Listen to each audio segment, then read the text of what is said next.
Chair Pearson, the broadcast has now started.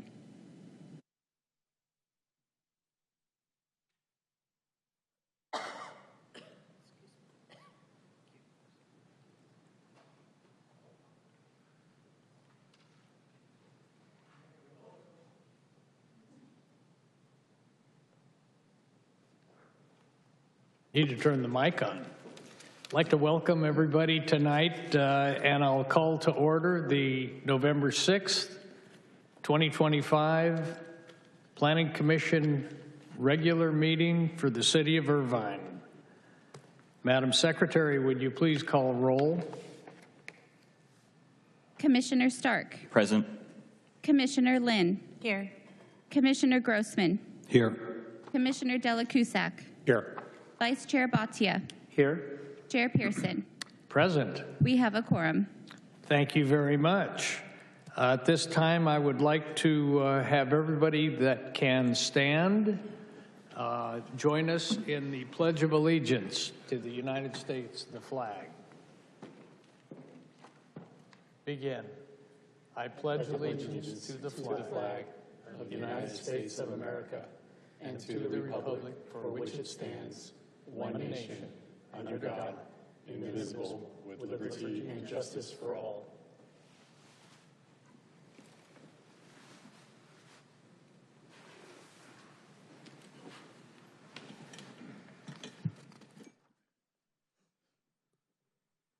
Madam Secretary, do we have any public comments on non-agendized items tonight?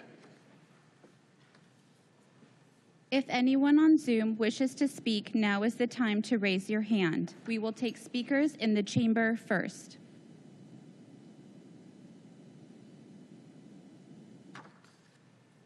Chair Pearson, we do not have any public comments on non-agendized items. Very good, thank you. Director Frady, do we have any introductions tonight? No introductions, Chair. Do we have any staff reports? I do have one report, and that is we are down one planning commissioner. Just to confirm, John Park has tendered his resignation, so he will not be with us moving forward. Thank you. Any other announcements, committee reports, or commission reports? Chair Pearson, I do have a Go ahead, Raj. commission announcement. As you can see here, we have an event coming up that's hosted by the mayor's team, but also everyone is welcome for a volunteer at the the Harvest Solutions Farm. It is right there at the Great Park on Irvine Boulevard. It's November 15th from 8 o'clock to 11. I had partaked in the past a few of these, actually a handful, broccolini, squash, all of that goes to the folks in need for food, especially with food inequality. So if anyone wants to volunteer, please note this date, November 15th, 8 o'clock. Thank you. Thank you very much. Seeing no other announcements or commission reports, then I will ask, are there any additions or deletions to our agenda tonight? There are no additions or deletions. Thank you very much. Then we will move into the consent calendar, which is a routine and would be acted on by a roll call vote. Tonight we have the minutes of the October 16th meeting. Madam Secretary, do we have any public comments relating to this? If anyone on Zoom wishes to speak, now is the time to raise your hand. We will take speakers in the chamber first.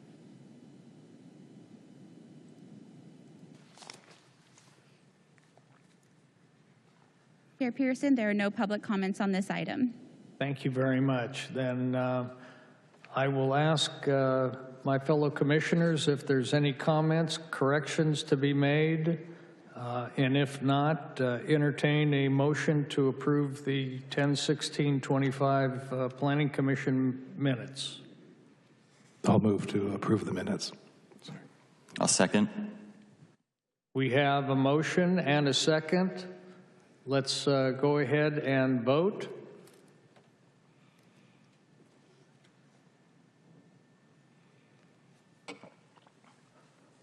I apologize because our display screen is not visible, but the results are that the motion has passed unanimously. Very good. Thank you. At this time, we'll move into the public hearings. And Director Frady, will you introduce the first public hearing item, number 2? Thank you, Chair.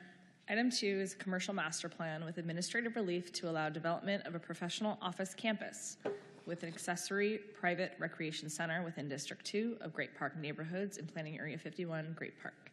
Presenting tonight is Senior Planner Eric Martin, joined by Principal Planner Chris Chung. Very good. I will open the public hearing on this item. Eric, staff report.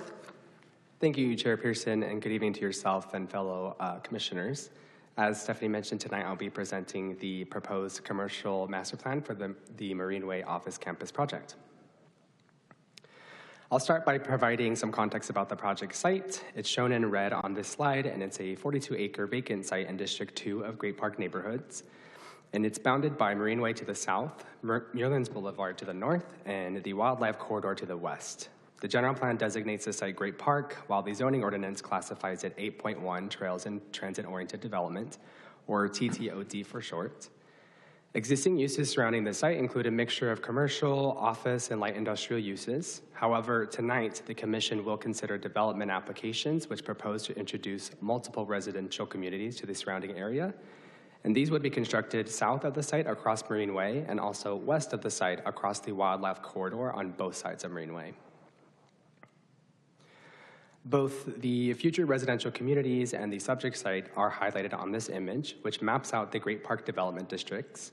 In 2013, the City Council established unique district characters for the 8 development districts of the Great Park, and the project site, shown in yellow, as mentioned, is situated within Development District 2, which is a district envisioned to be an area-wide employment center with low to mid-rise buildings housing a variety of industrial and commercial uses, such as high-tech, light manufacturing, research and development, and office-style businesses. In terms of the site's background, the underlying parcel map was approved by the subdivision committee in July of 2023, and that map contemplated up to 600,000 square feet of office uses. And consistent with the zoning ordinance requirement for commercial master plan, and with this initial approval that the applicant is, the applicant is proposing to slightly adjust that original project, but still provide professional office area as originally contemplated. These are the plans for the project, which would redevelop the vacant parcel with a professional office site that's designed to create a park-like and pedestrian-oriented campus. The 2 main buildings are situated on opposite sides of the campus, but they're connected by a network of pedestrian trails, meadows, courtyards, and recreational areas. The office building is shaded in blue on this plan and would be providing approximately 207,000 square feet of floor area within its floor plan, which features a central corridor connecting a series of office wings extending outward. The private recreation center is shaded red on this plan, and it will measure 14,335 square feet, and features various indoor amenities, including a lounge, exercise and playrooms, locker facilities, and support spaces, all of which are directly adjacent to outdoor amenity areas. And there are also 2 gated entrances highlighted in green on this plan, each with a guardhouse for controlled vehicle access during and after business hours. And both of those entrances lead to private drives that would connect them through a series, various parking areas that are highlighted in yellow. However, most of the parking will be situated underneath the office building within the subterranean garage. And also within that garage is a 1,500 square foot bike parking room that can accommodate up to 22 bikes. I'll return to the topic of parking spaces and elaborate more on how those are being proposed later in this presentation. For now, I'll continue to the proposed landscape plan. Here's the proposed landscape plan, and as you can see, the applicant has gone above and beyond the minimum requirement of 15% coverage by providing a total of 27.5 acres of landscaping. Notable features are the 2 meadows named the Great and North Meadows, a dining terrace and multiple courtyards by the office building, as well as the looping pedestrian trails, all of which seamlessly integrate the office and outdoor environments. The campus also blends work and recreation through their on-site recreation amenities, which the proposal includes a pool, multiple sports courts, and even a skate park, all of which would be for employee use only. And the last item I'd like to highlight is the proposed landscape berm that's along Muirlands Boulevard on the north side of the site. And here the proposal is to naturally create a visually screened entry, constructing a berm that's about 40 feet or so in height with a graded tunnel underneath it. Here are renderings of the exterior design of the project, and the pictures on the top and the bottom left are of the office building, while the image on the bottom right is of the recreation center. The design incorporates a contemporary architectural style using an aluminum curtain wall system that blends the glass and metal accents to create a modern design. The office wings are, the exterior of the office wings, I should say, are designed with vertical louvered fins and recessed entries, providing both a depth and shade to the facades. And the private recreation center carries over similar design elements with a lower profile, with extended roof overhangs and expansive glass walls that open directly to the outdoor amenity areas. To return to the topic of parking, per the Irvine zoning ordinance, office buildings require 1 parking space per 250 square feet. So as proposed, that would mean 830 parking spaces are required. This, however, does not include the private recreation center, since that is for employee use only and considered secondary to the office function, so it wouldn't trigger additional parking requirements. As only 435 parking spaces are being proposed, administrative relief from the minimum parking requirement is required. And to justify this, a parking study was conducted, which analyzed the applicant's current office that measures 115,000 square feet in Irvine. And surveys were conducted there and found that with 115 employees, a hybrid work model, and the applicant's unique operations, the peak parking demand was just 94 vehicles, and that resulted in a parking ratio of 1 parking space per 1,223 square feet. Using that ratio, the projected parking demand for this proposed project would then be 214 spaces, which is well below the 435 spaces that are being proposed. And due to this, staff supports this request for the administrative relief from the minimum requirements. While it's not required or proposed as part of this project tonight, the applicant has also shown how additional surface parking lots could be added to the site in the future if necessary, and they're shown in red on the site plan. To further safeguard against future parking issues, condition 6.15 is included in the resolution associated with the project, and that would require master plan modification if the demand for the site increases. There's also an additional condition of approval that speaks to if any parking issues arise, that they shall be resolved through the community development director within a certain time frame as well. The applicant is also requesting administrative relief from wall and fence requirements.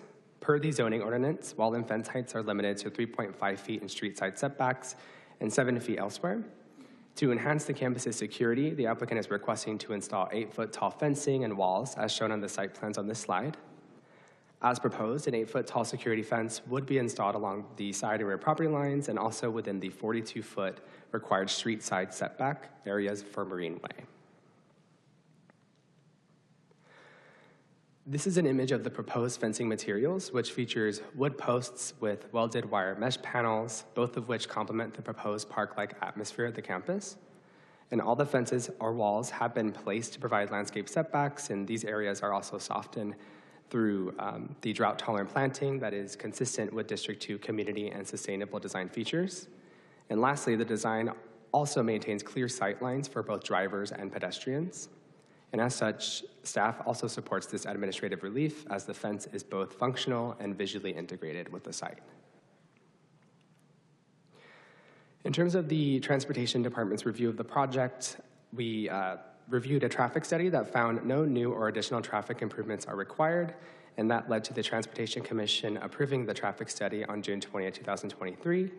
A subsequent access study was also reviewed, and that evaluated the potential impacts from redistributing the traffic from 3 driveways as originally contemplated to 2 driveways, and that also found that the project would operate adequately at the access points and adjacent intersections in the area. In terms of the environmental review, the project is within the scope of the certified 2012 Second Supplemental Environmental Impact Report for Planning Area 51, meaning that all previous mitigation measures, project design features and programs, policies and procedures, as applicable, would continue to apply. and no new mitigation measures are necessary at this time. Staff did receive one comment from a neighboring property owner with regards to wanting to ensure that the slope, the stability of the slope, I should say, would be maintained throughout the construction process, to which staff responds that that is something that is reviewed during the plan check process and when they obtain grading permits, and something that will be ensured. Staff's recommendation is to adopt the resolution associated with the approval of the commercial master plan with the administrative relief of minimum parking and wall and fence standards. That completes staff's presentation. Staff and the applicants are available for questions. Thank you. Thank you, Eric. Thank you, Chris. Very good presentation. I'll ask if the applicant has anything to add at this time.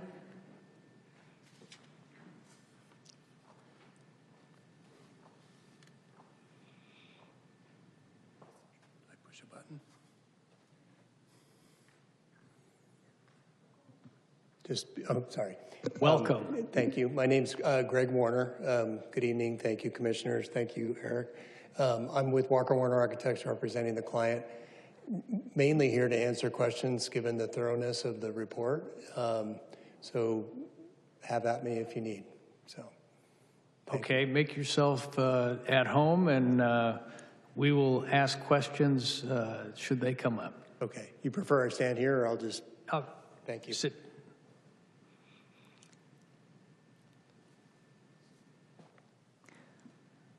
Madam Secretary, do we have public comments on this item? If anyone on Zoom wishes to speak, now is the time to raise your hand. We will take speakers in the chamber first.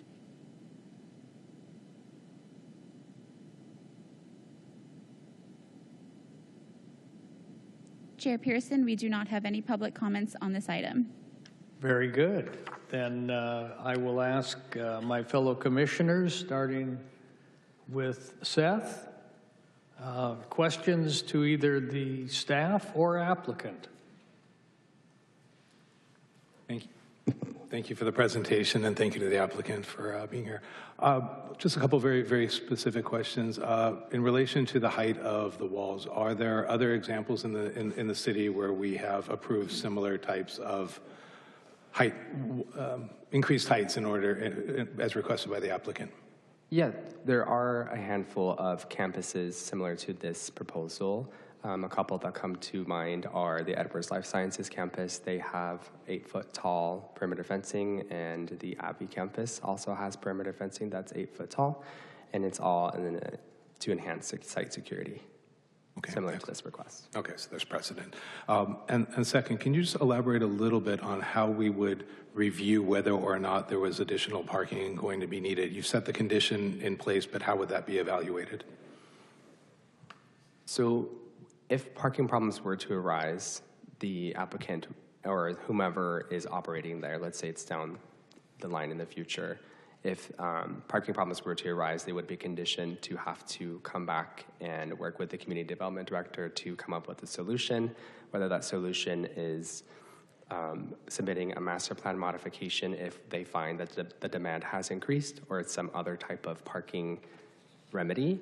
That would be up to the community development director and the applicant at the time. Commissioner, I'd like to point you out the second condition also related to site parking. That is triggered by operational changes. So anytime the user of this building, either the existing user proposed, changes their operation to operate differently than what is within their parking study, or a new tenant comes in that operates differently, would trigger the need to submit a master plan modification. I guess my question is more, maybe I wasn't as clear. I wish the applicant incredible success, and I hope their business flourishes and that they bring in many, many more employees and they grow in our city. If with this applicant, if their needs grow and then traffic grows, what would trigger the address, how this would be addressed? It would be self-reporting due to the condition, the way it's written. They know that there's a condition on their conditional use permit that says, or their master plan that says, if their operations change, they need to come back to us. So they are acknowledging that as part of their approval. But if it would come up that something maybe it became a code issue, we would refer back to this condition. Thank you. No further questions. Thank you, Seth. Brenda, I'll go to you. Thank you, Chair. Well, the only question I really had was I was curious as to whether or not solar panels were considered for this project. The applicant will respond. Short answer is yes. Okay, it's a health offset. And then, actually, that's it on my end. Thank you. Thank you. Arnis. Thank you. It's good to see a good company invest here in Irvine, so wish the best in this project. I just had two questions. The first one is there any plans for EV charging for the employees that are here?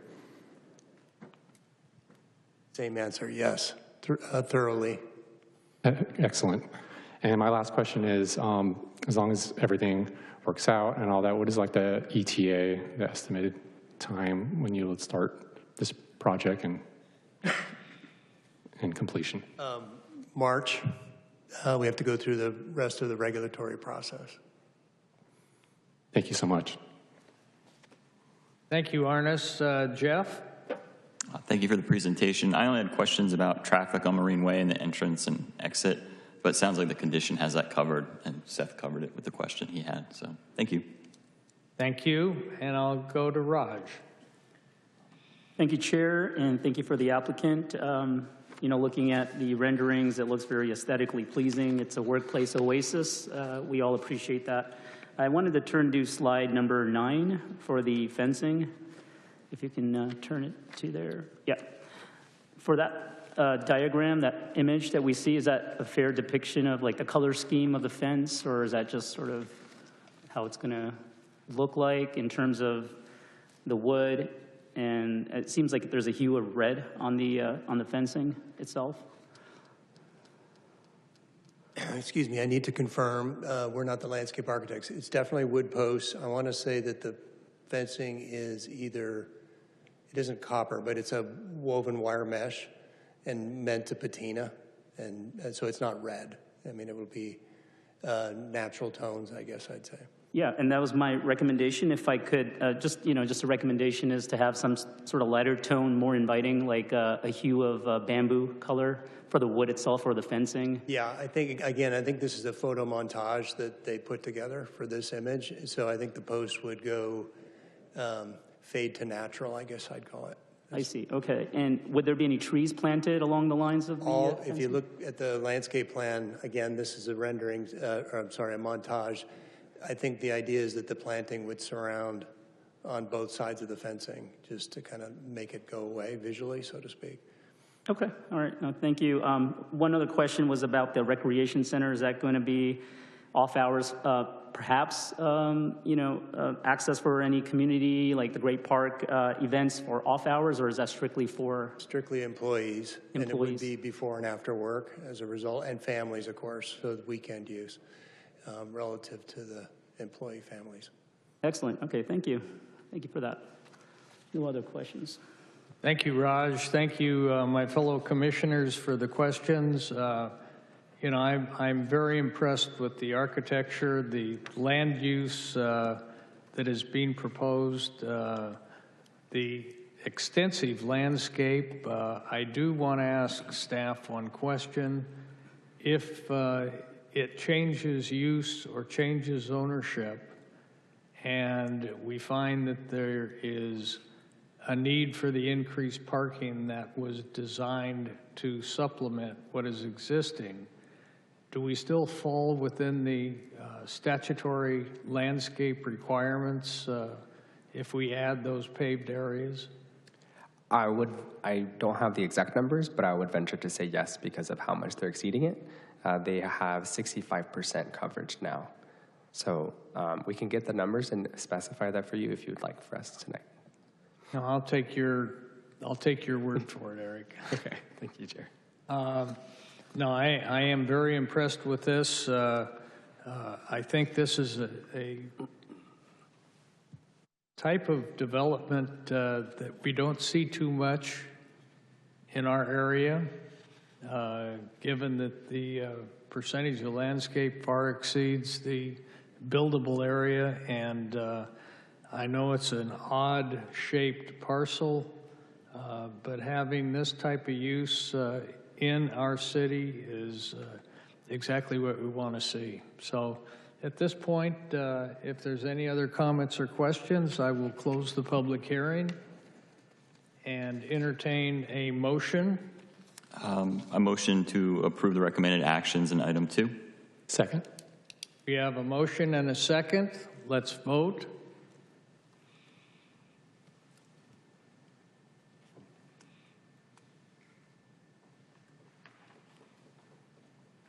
Chair Pearson, the motion has passed unanimously. Thank you very much, and thank you to the applicant, and thank you to staff. Thank you all.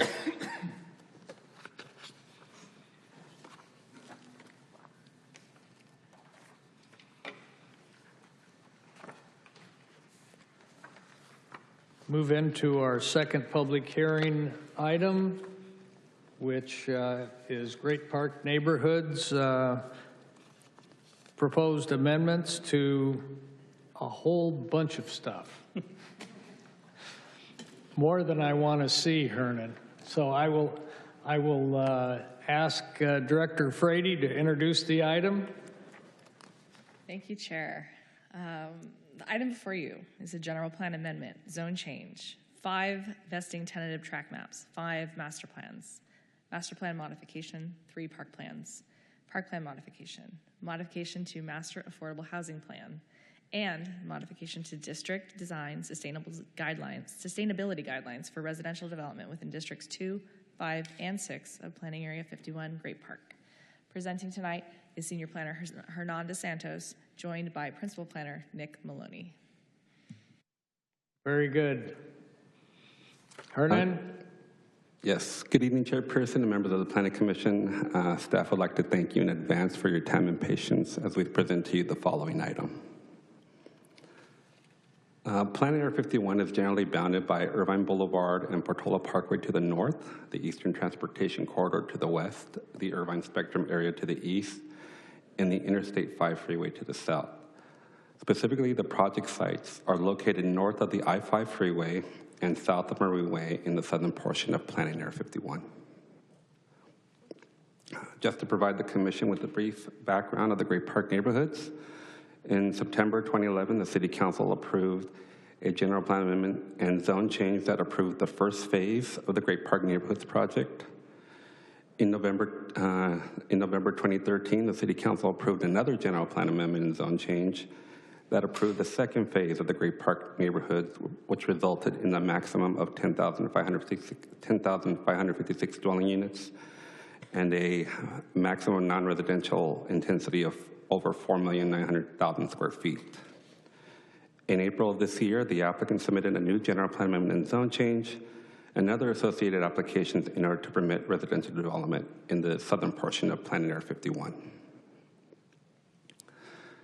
The proposed project is dependent on a separate property exchange agreement between the City of Irvine and Heritage Fields pursuant to the Affordable Housing and Necessary Government Use Property Exchange Agreement.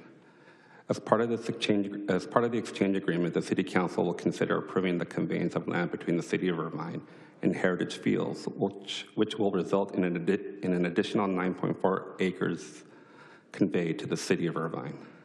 The property exchange agreement is tentatively scheduled for the December 9th City Council meeting. The entitlements requested, and like you said, it's a long list, so we have a general plan amendment to increase the residential cap of Plan Area 51 by up to 1,300 new dwelling units by converting previously approved non-residential intensity and amending other applicable general plan elements.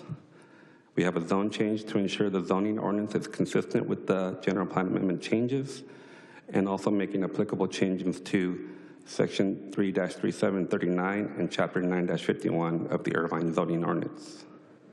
We have 5 vesting tentative tract maps that will subdivide approximately 190 acres for development of 5 new neighborhoods for 1,814 units, 691 units previously entitled, and and there will be a net increase, there will be a net of 1,123 units proposed through the general plan amendment and zone change. We have 5 master plans, which will establish site-level building layouts, architectural, and parking for attached and detached residential condominiums. We have 3 park plans that will establish the location and amenities of new parks within tracks 19402, 19403, and 19404. We also have a park plan modification which proposes to remove 2 approved but not constructed neighborhood parks from District 5 and 6. And it will also, it's also requesting to fulfill the park obligation for the new tracks on 19405 and 19406, their existing park acreage, and the value of completed park improvements within the park plan boundary. We have a master plan modification that replaces 69 previously approved senior affordable units with 36 market rate units in District 6. We have a modification to the community design and sustainable design features that will update the documents for the project areas. And finally, we have an amendment to the Master Affordable Housing Plan. The general plan proposes revision to text and tables and exhibits within the general plan land use element to accommodate an increase of 1,300 residential units and a corresponding reduction in non-residential square footage in Plan Area 51. The request also includes updating Figure 3 of the land use element to recognize a new zoning district of 8.1C, Trails and Transit-Oriented District. Additionally, Table A1 of the land use element will be updated to include footnotes that will allow the addition of 1,300 extra housing units to the reduction of the equivalent amount of non-residential development within the 8.1C TTOD zone. An explanation of the conversion of non-residential intensity to residential. With this conversion, it reduces the traffic impact in the project area by 12,000 fewer daily trips. And then it proposes to generate over $200 million in community facilities districts, which will move forward with further enhance the Great Park construction, will also contribute to a possible school expansion within the Irvine Unified School District, will also generate money for necessary public infrastructure as well. And additionally, the switch from office and warehouse use to residential helps with the city meet the RENA obligations. The proposed zone change will amend the Irvine zoning ordinance to establish a new zoning designation of 8.1C TTOD for vacant areas in the southern portion of the Plan Area 51 to align with the updated general plan.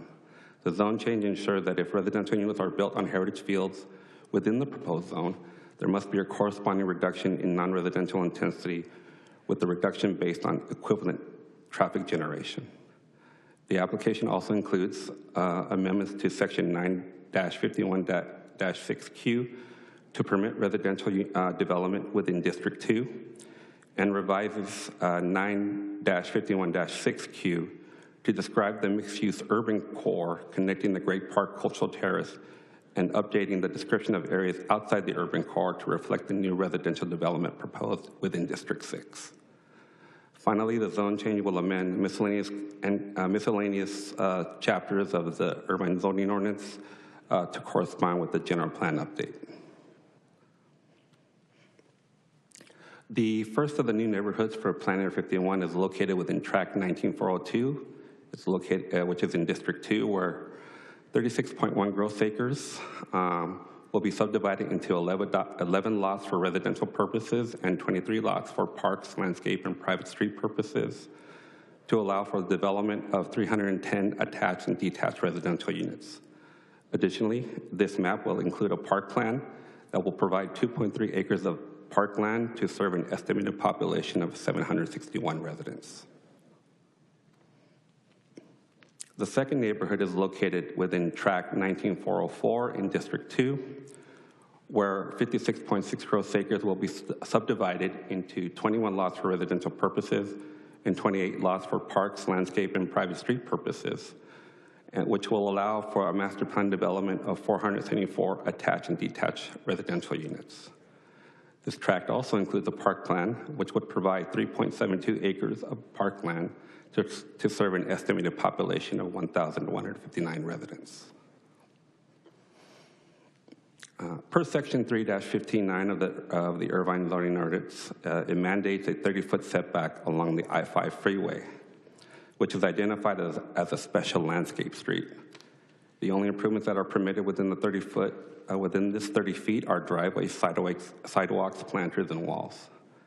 The master plan for Tract 19403 seeks administrative relief from this standard to allow a private way to encroach into the required 30-foot setback. The request is supported by unique site conditions, including the elevated I-5 on-ramp, which is 10 to 35 feet above grade, and existing Caltrans landscaping, with mature trees and shrubs that already provide adequate buffering. The applicant is proposing to provide additional screening by including a block wall with vines, a 10-foot landscape parkway with evergreen trees located within a 24-inch box and spaced 20 feet apart, and homes that are set back 45 feet from the property line, collectively meeting the visual and acoustic intent of the setback requirement. Staff supports this request. The third neighborhood is located within Tract 19404 in District 6, where 37.7 gross acres will be subdivided into 15 lots for residential purposes and 23 lots for parks, landscape, and private street purposes, to allow the development of 354 attached and detached residential units. This tract will also have a park plan, which would provide 2.5 acres of parkland to serve an estimated population of 797 residents. The fourth neighborhood is located within Tract 19405 in District 6. 44.9 gross acres will be subdivided into 12 lots for residential purposes, and 20 lots will be divided for landscape and private street purposes to allow for the master plan development of 421 attached and detached residential units. And the final neighborhood is located within Tract 19406 in District 6, where 17.7 gross acres will be subdivided into 7 lots for residential purposes and 23 lots for landscape and private street purposes. It will allow the development of 219 attached and detached residential units. The proposal also includes a master plan modification for tentative tract map 19284. In November of 2024, the Planning Commission approved a master plan for tract 19284 that approved 1,263 market rate units, a 69-unit senior affordable housing complex, and a 25,000 square foot commercial center in District 5 and 6. The applicant proposes to remove the 69-unit senior affordable housing complex and replace it with 36 market rate condominium units. The new condos will be 2 stories in height, range from 2,800 to 3,300 square feet, and include 2-car garages per unit plus visitor parking. The ultimate build-out for tract 19284 would be 608 market rate units. As a part of the broader plan, the entitlement portion of tract 19284 of the tract 19284 master plan, located south of Marine Way, will be superseded by the proposed maps of tract 19405 and 19406, and also upon the close of escrow of the property exchange agreement between the City of Irvine and Heritage Fields. The applicant has submitted a modification to the District 5 and 6 park plan to meet the requirements for tracts 19405, 19406, and a part of tract 19284. Originally approved in 2018 and expanded through 2024, the park plan covers the parkland requirements in both District 5 and 6 North. The proposed modification includes a reduction of 15 market rate units, the replacement of the 69 senior affordable project with 36 market rate units, and the removal of 2 previously approved planned parks. The request is to meet the neighborhood park obligation by using existing parkland within Rise Park, Solis Park, and Luna Park, and with the existing surplus park acreage credit, which has a value of over $20 million. Additionally, no new parks are proposed for tracks 19405 and 19406.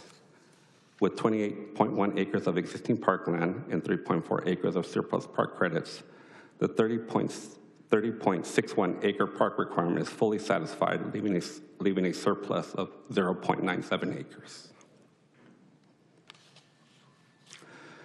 The proposed project also includes a modification to the community design and sustainable guidelines. The modification to the community design features updates all applicable texts and exhibits corresponding with the proposed project related to architecture, community framework, and landscape design. And the modification to the sustainable design features includes updates to applicable texts and exhibits corresponding with the proposed project related to neighborhood design, sustainability, and green infrastructure. With regard to affordable housing, the proposed project proposes up to 1,814 market rate units, including the 691 vested units from prior approvals and the 1,123 new units converted from previously entitled non-residential space. The total affordable housing obligation for the project is 252 units, consisting of 83 units tied to the vested entitlements and the 169 affordable units required for the proposed units. An amendment to the Master Affordable Housing Plan is needed to update the location and description of affordable units within Planning Area 51. The land exchange conveyance, which is consistent with the Irvine Zoning Ordinance Section 2-3-5, will satisfy all affordable housing obligations except for 22 affordable units that will be built on applicant-owned land. The amendments to the Master Affordable Housing Plan, the Density Bonus Agreement, along with the Property Exchange Agreement, are tentatively scheduled for the December 9th City Council meeting. Government Code Section 65863 requires cities to maintain adequate housing sites for all income levels throughout the housing element period and prohibits the reduction of residential densities unless the change is consistent with the general plan and the city's regional housing needs assessment capacity. The city's RENA allocations total 23,610 units, while the housing element identifies sites capable of accommodating 57,656 units across all income categories. After accounting for all permitted, entitled, and proposed units, the city continues to maintain a surplus of housing capacity, ensuring ongoing compliance with state law.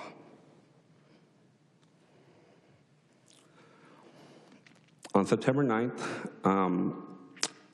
the staff took the general plan amendment for a city council scoping session, and the city council authorized the general plan amendment to proceed. On October 1st, 2025, the Community Library and Services Commission recommended approval of the park plan modification associated with the project and all three park plans with design recommendations for the future private parks. On October 8th, the subdivision committee recommended approval of all 5 vesting tentative tract maps for the proposed project. And on October 21st, the Transportation Commission recommended approval of the project traffic evaluation. A traffic evaluation was prepared for the project, and based on the city's required standards, the project does not require traffic improvements to address deficiencies at intersections or roadways within the project site or adjacent properties. In September 2025, an addendum was prepared to evaluate the environmental impacts of the proposed residential project, and the analysis determined that no new significant environmental impacts would result from the proposed project. Finally, on October 16, 2025, notice of this Planning Commission meeting was mailed and published in accordance with the city requirements. To date, staff has received numerous comments regarding the projects. Comments regarding the proposed project deal with the environmental review for the project, the preservation of open space, lack of public infrastructure such as a library, and school capacity concerns. If the commission has any questions regarding these concerns, staff and/or the applicant can provide you with additional information. Before I continue with staff's recommendation, I'd like to point out to the commission that we do have an errata The errata is to Planning Commission Resolution 20-4059 regarding the amendment to the Affordable Housing Plan. It just corrects the numbers it just corrects the numbers from 39 to 61 for that condition, for that resolution, I should say. Therefore, staff recommends that the that the Planning Commission recommend to the City Council approval of the general plan amendment, that they recommend City Council approval of the zone change for the project, approve the resolutions for all vesting tenant tract maps associated with the projects, approve the resolutions for the master plans associated with the project, and approve the park plans for the project, along with the resolutions for the park plan modification, the modification to the District 5 and 6 master plan, the modifications to the community design features for the project areas, and also approving the 6th Amendment to the Planning Area 51 Master Affordable Housing Plan, and recommending City Council approval of the 7th Amendment to the Density Bonus Agreement. That concludes staff's presentation. I'm available for any questions. The applicant is also available for your questions as well, and I believe the applicant has a short presentation he would like to provide. Thank you, Hernan. At this time, I'll invite the applicant to come down and discuss the project with us.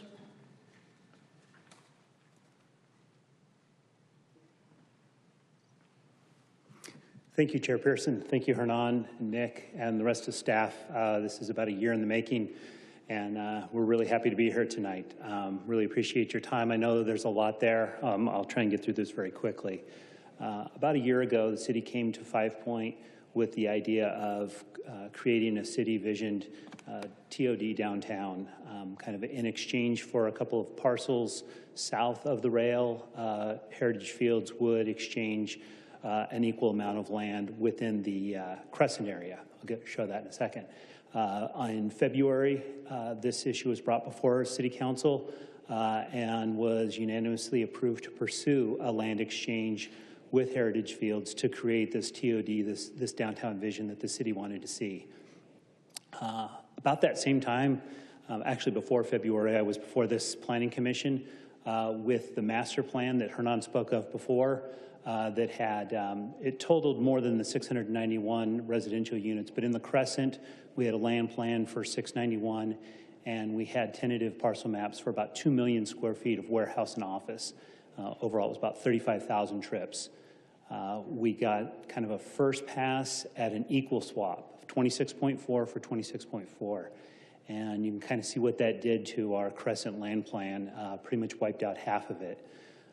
Subsequent to that, with some city planning, there came back with 35 acres, kind of expanded, and it basically created an unbalanced exchange, but still something that we felt we could work with the city on, and that's basically what we're seeing now is the city would get a contiguous, nicely shaped 35-acre parcel, and we would pick up the what we call City 1 and City 2. That brings us to the entitlement we have tonight, which basically spreads out that 691 residential units, and then these conversion of non-res replaces that 2 million square feet of warehouse and office. Kind of just a comparison between the two, it really, it's quite a bit fewer trips, significantly less traffic. It's an increase and acceleration of CFD bond proceeds for the city to build amenities. It helps, it's over 1,000 for sale, and I stress for sale. I know a lot of the RHNA requirements are being met with apartments, and those are great. We just like to provide a little bit of variety. So these are for sale homes towards the state's mandated RHNA requirements. We are not taking any open space, as this slide basically shows. All these areas were previously approved, and so we're really working within that same envelope. A couple of issues that we know have been brought up are schools. What you see in green are in Saddleback Valley Unified School District, along with basically Luna Park, which is north of this.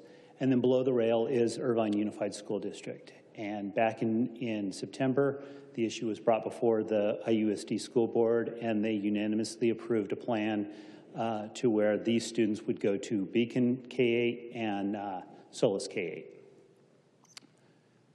Whoops. The other issue is parks. We want to make sure that all of these new units, the converted units south of the rail, they all come with parks. No park credits are needed for those. It's about 8.5 acres more park that all of Great Park neighborhoods would have access to. There's 3 pools. So it just adds to that variety that Great Park neighborhoods has.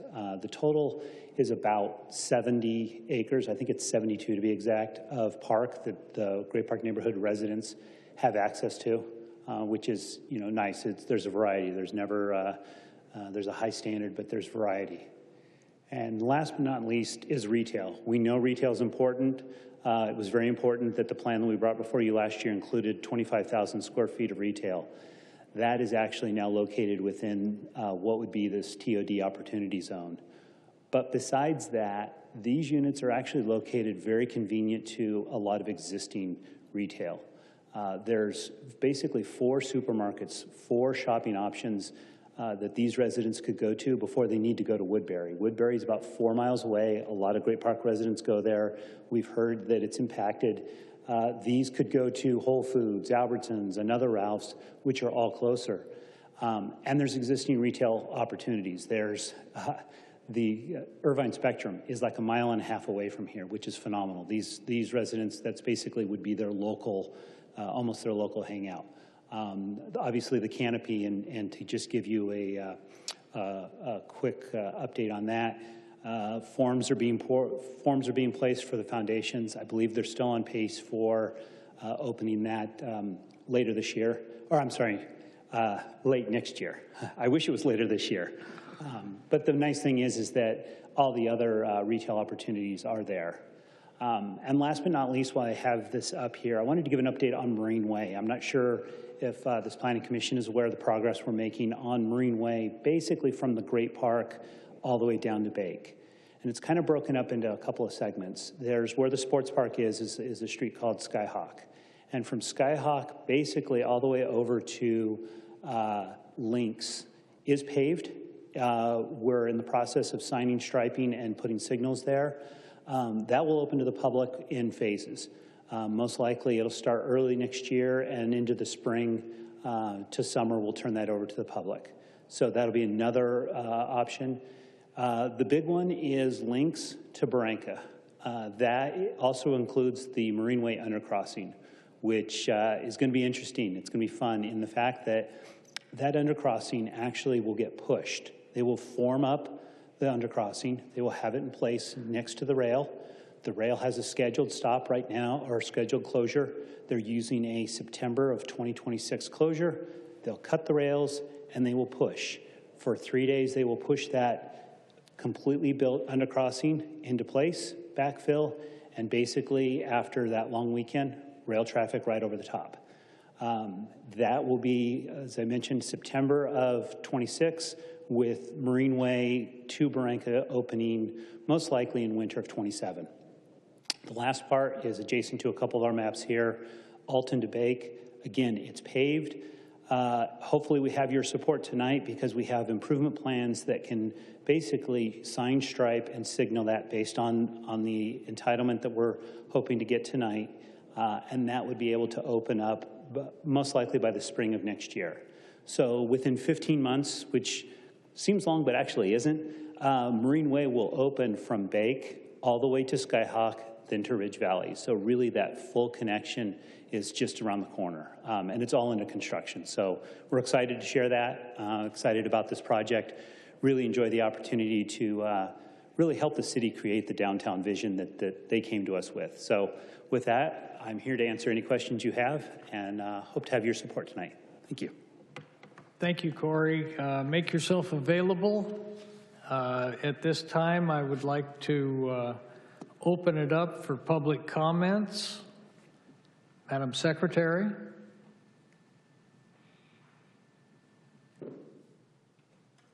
If anyone present in the chamber who would like to speak on this item, please register at the kiosk if you haven't done so already.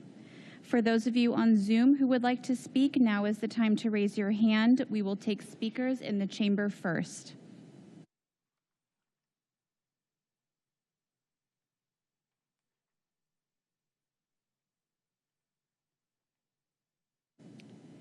Chair Pearson, there are 5 members in the chamber this evening who'd like to speak and 1 so far on Zoom. So with a total of 6 speakers, each speaker will be allotted 3 minutes. Very good. Call them out.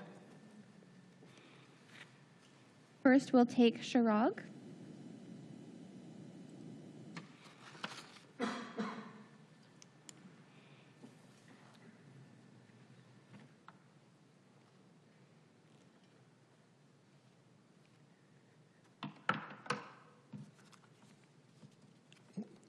Good evening, Commissioners. Good evening, Commissioners. Thank you for having me today. I'm here on behalf of several hundred residents throughout Irvine. I'd like to ask the Planning Commission a very critical question. Can the Great Park neighborhoods absorb an additional 1,800 homes without the infrastructure to support them? We're not just talking about roads. We're not just talking about parks. We're not just talking about water, sewage, electricity, et cetera. But we're talking about the things that make the Great Park amazing. It's the community itself. And so, do we have the right community infrastructure before us? Does this item before you tonight have the planning consistency that we've seen in other efforts throughout Irvine? Does the application meet the infrastructure standards that we've established in other villages? Is the housing approval ahead of this committed infrastructure the right way to do it? At Woodbury, years ago when Woodbury first opened, Woodbury Town Center and the retail sector was built before a lot of the homes were. It was available and residents were able to take advantage of that community center long before the homes were finished and people had moved in.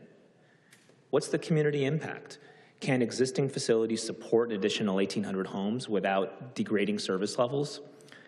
Traffic will be impacted, perhaps not getting in and out of these new homes, but enjoying the community benefits that the Great Park has to offer, going to the community centers, going to the pools, et cetera.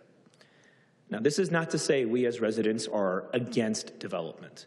We are 100% aligned in the concept of sensible development. We want Great Park neighborhoods to grow. We want housing to grow. It's critically shortage inside of Great Park and Irvine in general. 5 Points has delivered quality homes and amenities to date. Their mixed-use development creates vibrant communities, and we understand and we respect that. But what we don't see is infrastructure growing with these new homes coming into line. Are we delivering the community benefits and that community infrastructure necessary to support these additional houses? Are we getting a completed Great Park? Are we getting a completed retail center, even though it is grossly undersized compared to Woodbury Town Center? Are we getting a main library and funding for that? We talk about the additional $200 million in CFDs coming into the coffers here, but there's no money specifically earmarked for expansion of these community benefits. So we urge you as commissioners to think through, does this meet the community needs? The city gets their additional housing quota for affordable housing. The developer gets additional profit, as well they should, but the residents are left out in this decisioning. The residents do not. Thank you, but your time is up. Thank you very much. Next, we will have Gianna Mehta.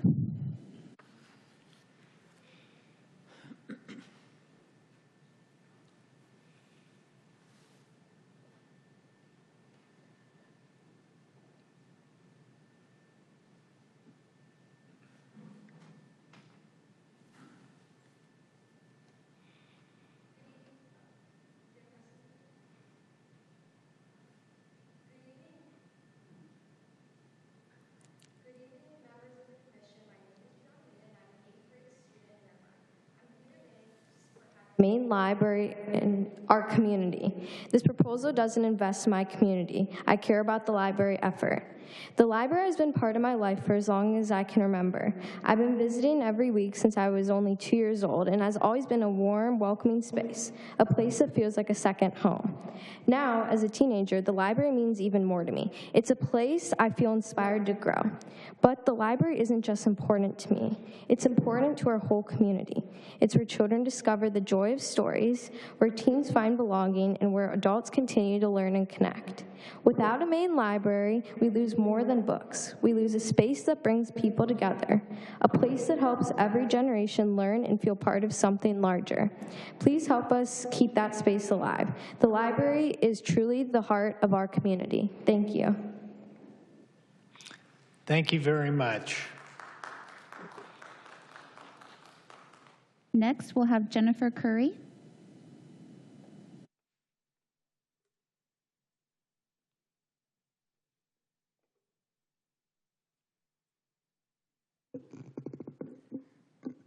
Good evening, Commissioners. My name is Jennifer Curry, and I'm a Great Park resident. And I'm here to address the 5-point proposal for the Zone Change and Planning Area 51. When we purchased our home in Great Park in 2019, the sales rep took us about 5 minutes to a parcel on Irvine Boulevard and informed us that that would be a gym and retail space that has now been converted, rezoned to residential. Then we heard about the amazing 5-Point X retail development. Now that has also been rezoned primarily to residential with the canopy involved. Now we have potential for another residential rezone. I'm not against new housing, but I am troubled by the continued churning out of new houses with limited community benefits. These rezonings have real impacts. Last Wednesday, I opened my front door and I could hear construction sounds coming from Cadence Park School. We walked the 5 minutes to school, and when we arrived, there was a cloud of asphalt dust adjacent in the construction area, directly adjacent to the playground where the children play and the outdoor cafeteria area, maybe 20 feet from the classrooms. Thankfully, IUSD has been able to modify their construction schedule to limit the impacts to the students, but for the rest of the year, Cadence Park School will be a construction zone. This will also play out now at Beacon Park School, Solis Park School, and Portola High School, right, based on the recent bond measure that was passed. Not to say that this is entirely problematic, but there is a better way. We have seen the Irvine Company proposal come through for the Oak Creek development that has provided substantial community benefits to that area. 5-Point has been a good partner, and I know that they can support our community. At a minimum, 5-Point can contribute meaningfully toward the Great Park Library. This is a community amenity that can serve thousands of families for generations. I stand before you today, but there are over 230 neighbors in a chat who support the same thing, sensible development in their community. So if you can please vote to continue this item pending enhanced community benefits, we would be greatly appreciative. Send this back to 5-Point so they can develop a proposal that provides benefits to the residents, supports the infrastructure, and continues 5-Point's legacy as an exceptional partner. Thank you for your leadership on behalf of all the Irvine residents. Thank you, Jennifer. Next will be Lucy Liu.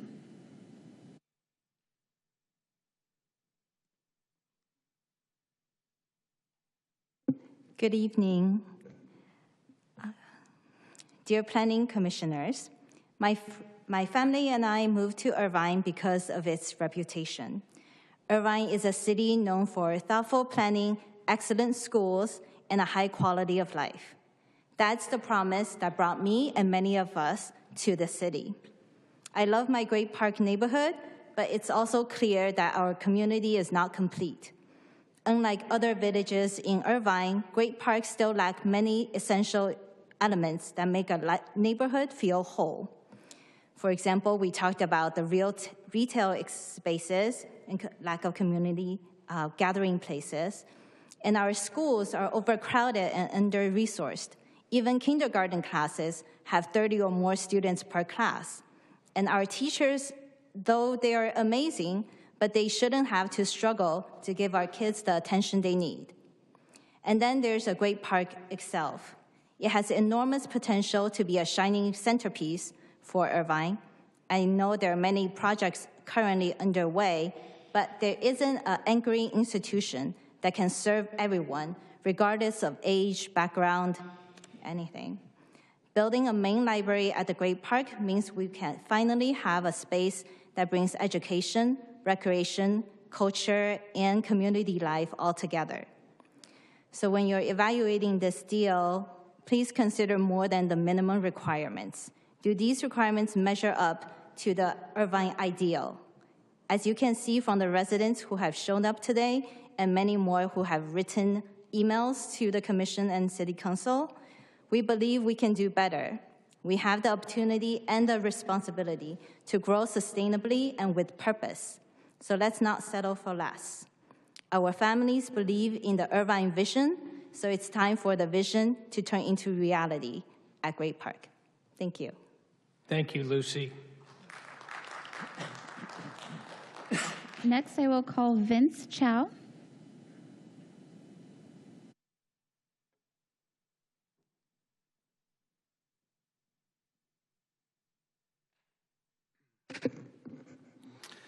Good evening, commissioners. Nice to see a lot of you.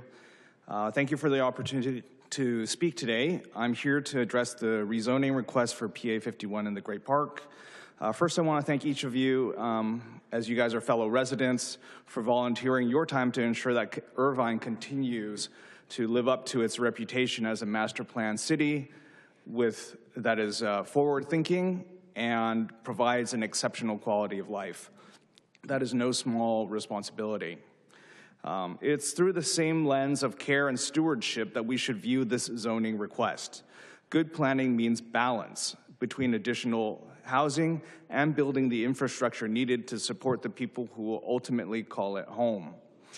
And I think if we are honest with ourselves, by any reasonable measure, the infrastructure piece in PA 51 has been inadequate. Neighborhood after neighborhood has been approved and thousands of homes built in recent years, and yet here we are, still waiting for the very first retail construction to go up, already seeing the anticipated impacts of overcrowding in our schools, and still trying to build something as fundamental to a great city as a main library and struggling to find that funding. If this were a deal for our own families, I don't think that there's any question that we would all sit back and say, whoa, let's slow down here and make sure that this is truly in our best interests. Is this really the best that we can do? Simply speaking, 5 Points could be doing more, and the city should be leaning on them to increase their contributions towards resolving our community infrastructure deficits. Because the city has leverage with 5 Points right now. And now is the time to have these discussions before that leverage is gone. I'd like to think that 5 Points genuinely wants to be a good partner to the city. So if they really want to go beyond current approvals and build more homes, then the city should work with them and have all sides recommit to a development agreement that truly ensures that the community will be vibrant, complete, and meets residents' needs. And so I urge the Planning Commission to convey the message to our city council members loud and clear that while housing development should continue, it is absolutely imperative that community services and amenities be prioritized and keep pace. So thank you for your work in preserving our city's high standards. Thank you. Thank you, Vince.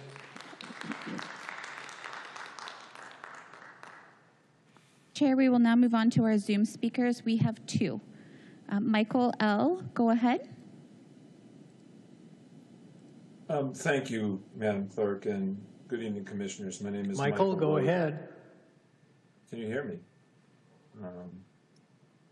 Hello?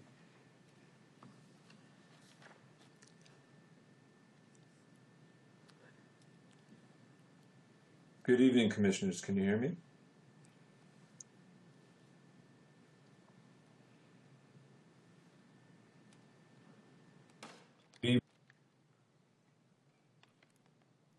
Good evening, Commissioners. Can you hear me? Michael, can you hear us?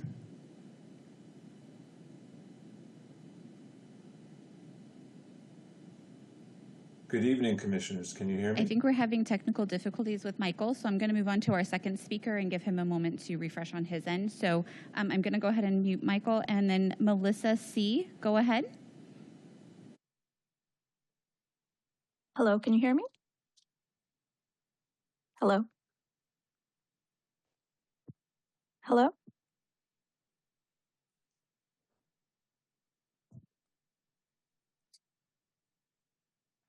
Hello, can you hear me?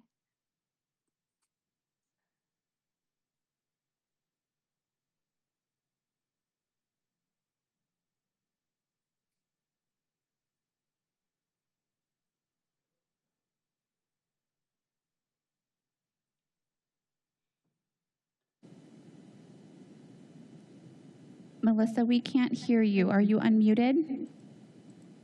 She's muted right now. Tell her to one. I'm unmuted. I can hear We you. can hear them online, just not in the chambers. Can you hear me? Can you hear me now? Hello? Do you want to hold them up to the speaker?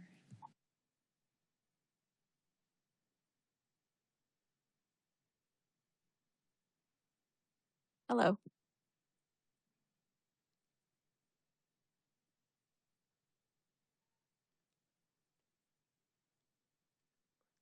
We'll hold up until we can get our communications solved here. We definitely want to hear Michael and Melissa, so as soon as that takes place, we'll resume. And we have, we can take a break on the commission if necessary.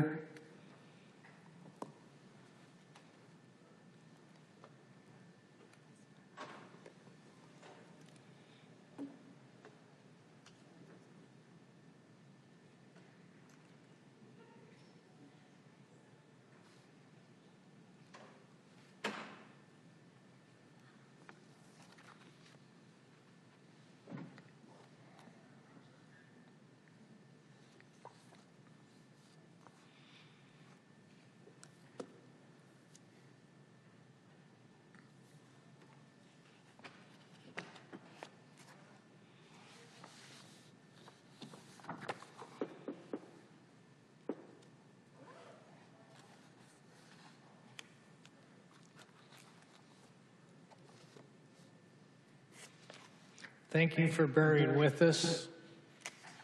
We want to make sure that everybody in the public has the opportunity to make comments.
You are two Zoom participants, Melissa C. and Michael L.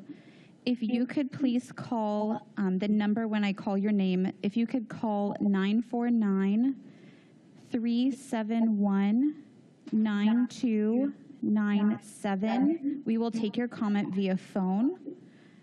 Again, that phone number is 949-371-9297.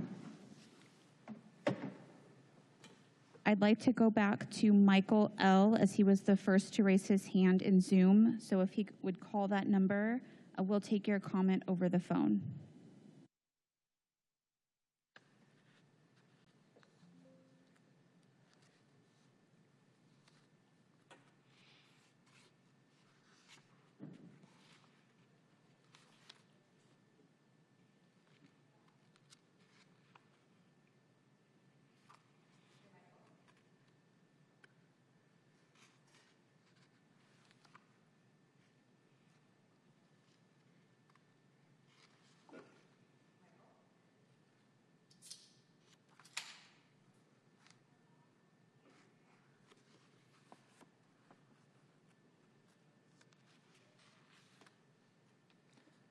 Director Frady, I would sustain from having family conversations during our meeting. I got 2 calls at the exact same moment. I apologize.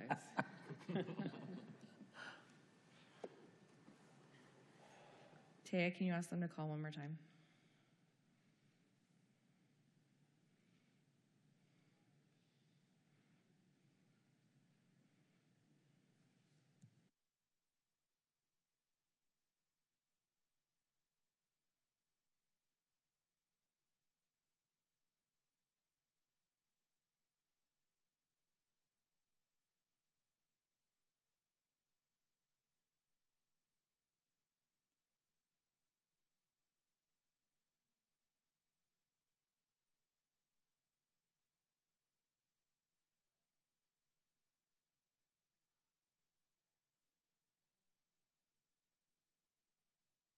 You can start talking in about 3 seconds.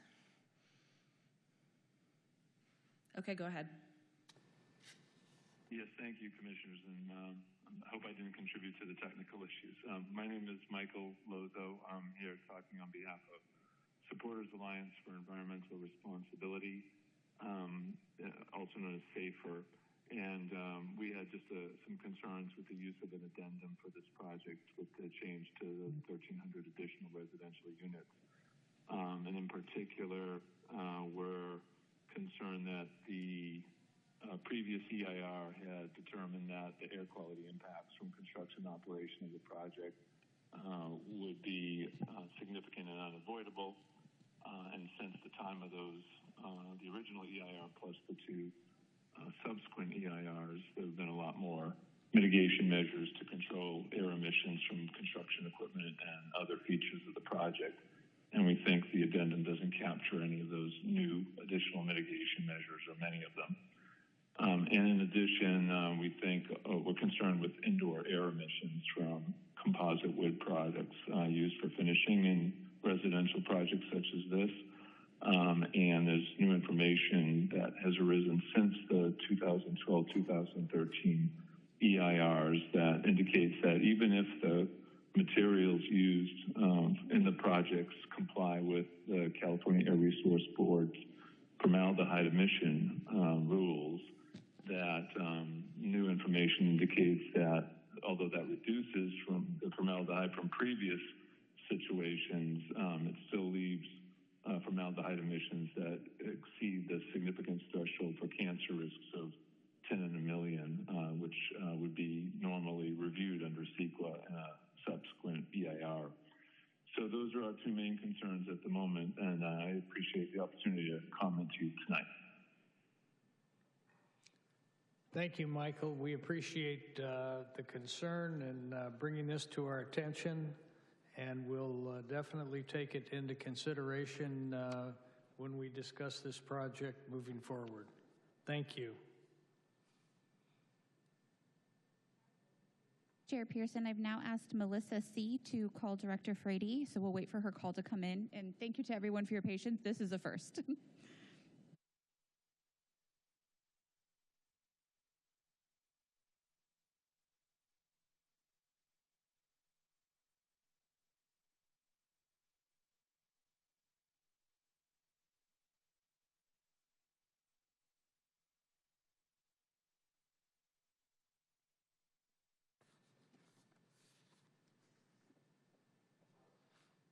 Chair Pearson, it looks like Melissa C. has actually left Zoom at this time. Chair, I have one other person that's trying to get through. I'm going to see if I can get it one more time.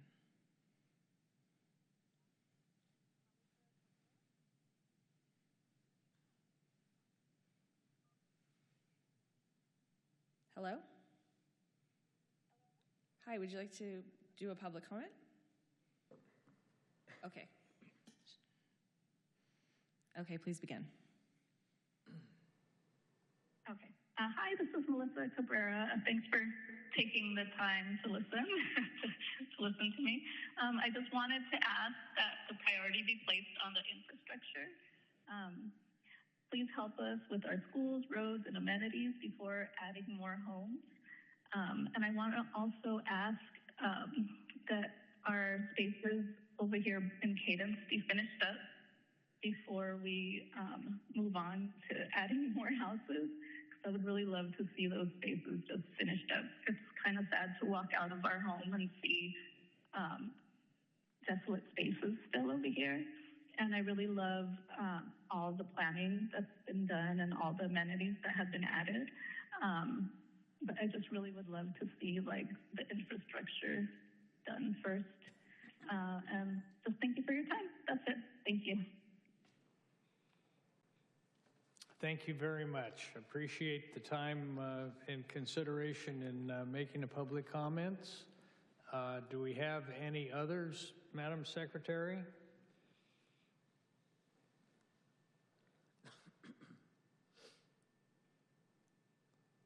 Hi, are you ready?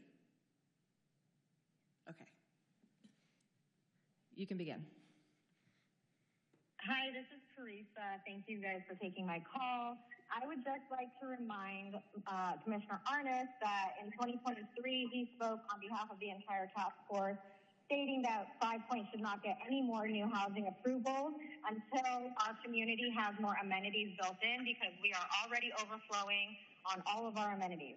I do not see any new amenities being brought in for this, and I do not appreciate this new amendment without anything being brought to the committee. And I really hope that the council and the commission see that we have still been dealing with this problem for over 2 years. Thank you. Thank you very much.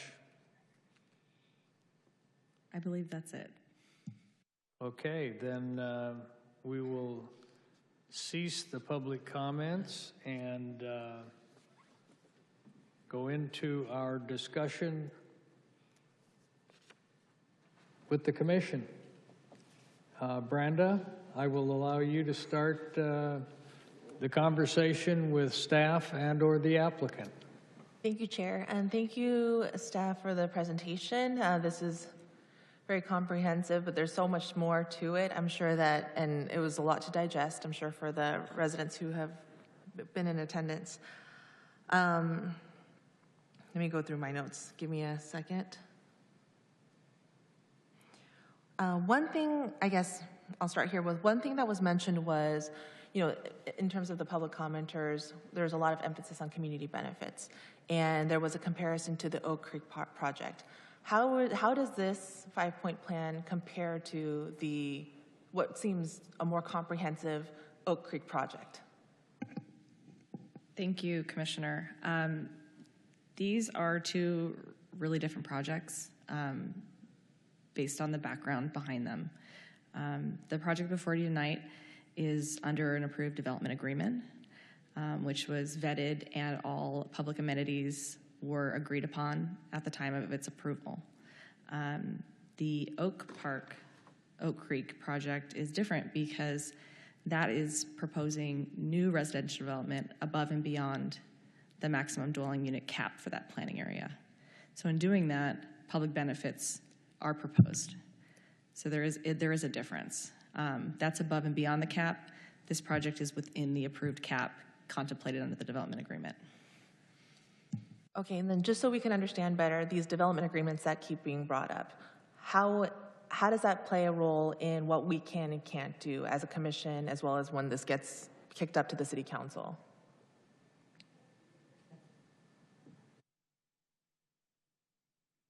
Yeah, there is a development agreement that applies at least to some, in theory, applies to some of the units that are part of the project.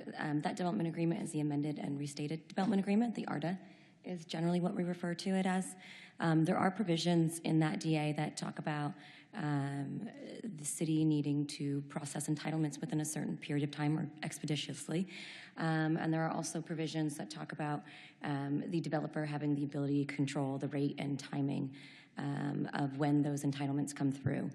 I'll tell you, it's a little unclear as to how that applies here, because here we have the 600 or so vested units, and we have the additional 1,300 units that are being requested, and the entitlements don't exactly line up for the vested units versus the new units.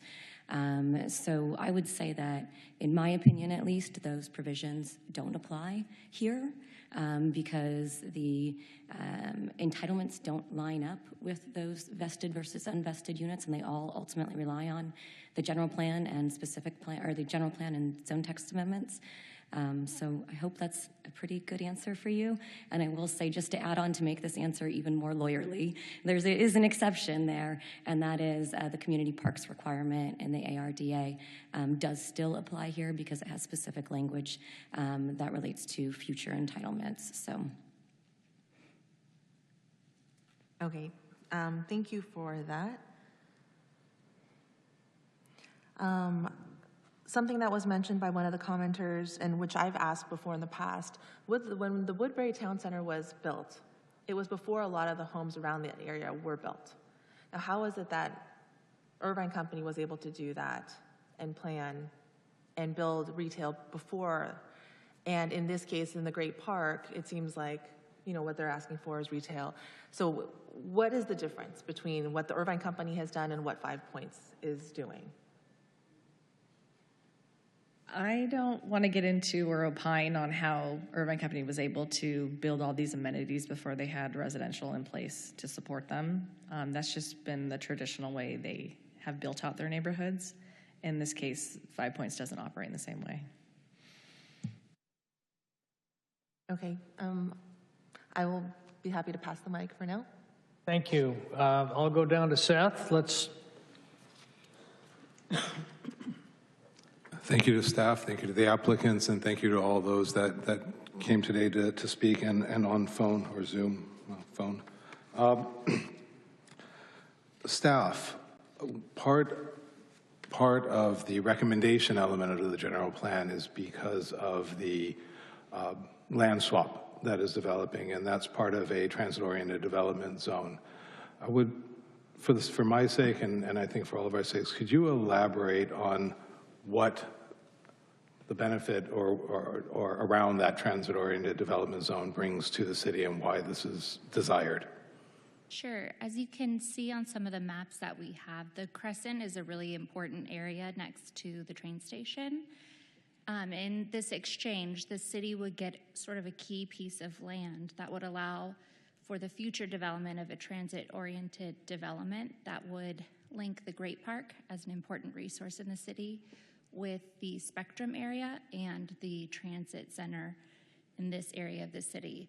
So hopefully one day that linkage would sort of create a destination within the city. There aren't specific plans for that area yet, but that's the overall vision.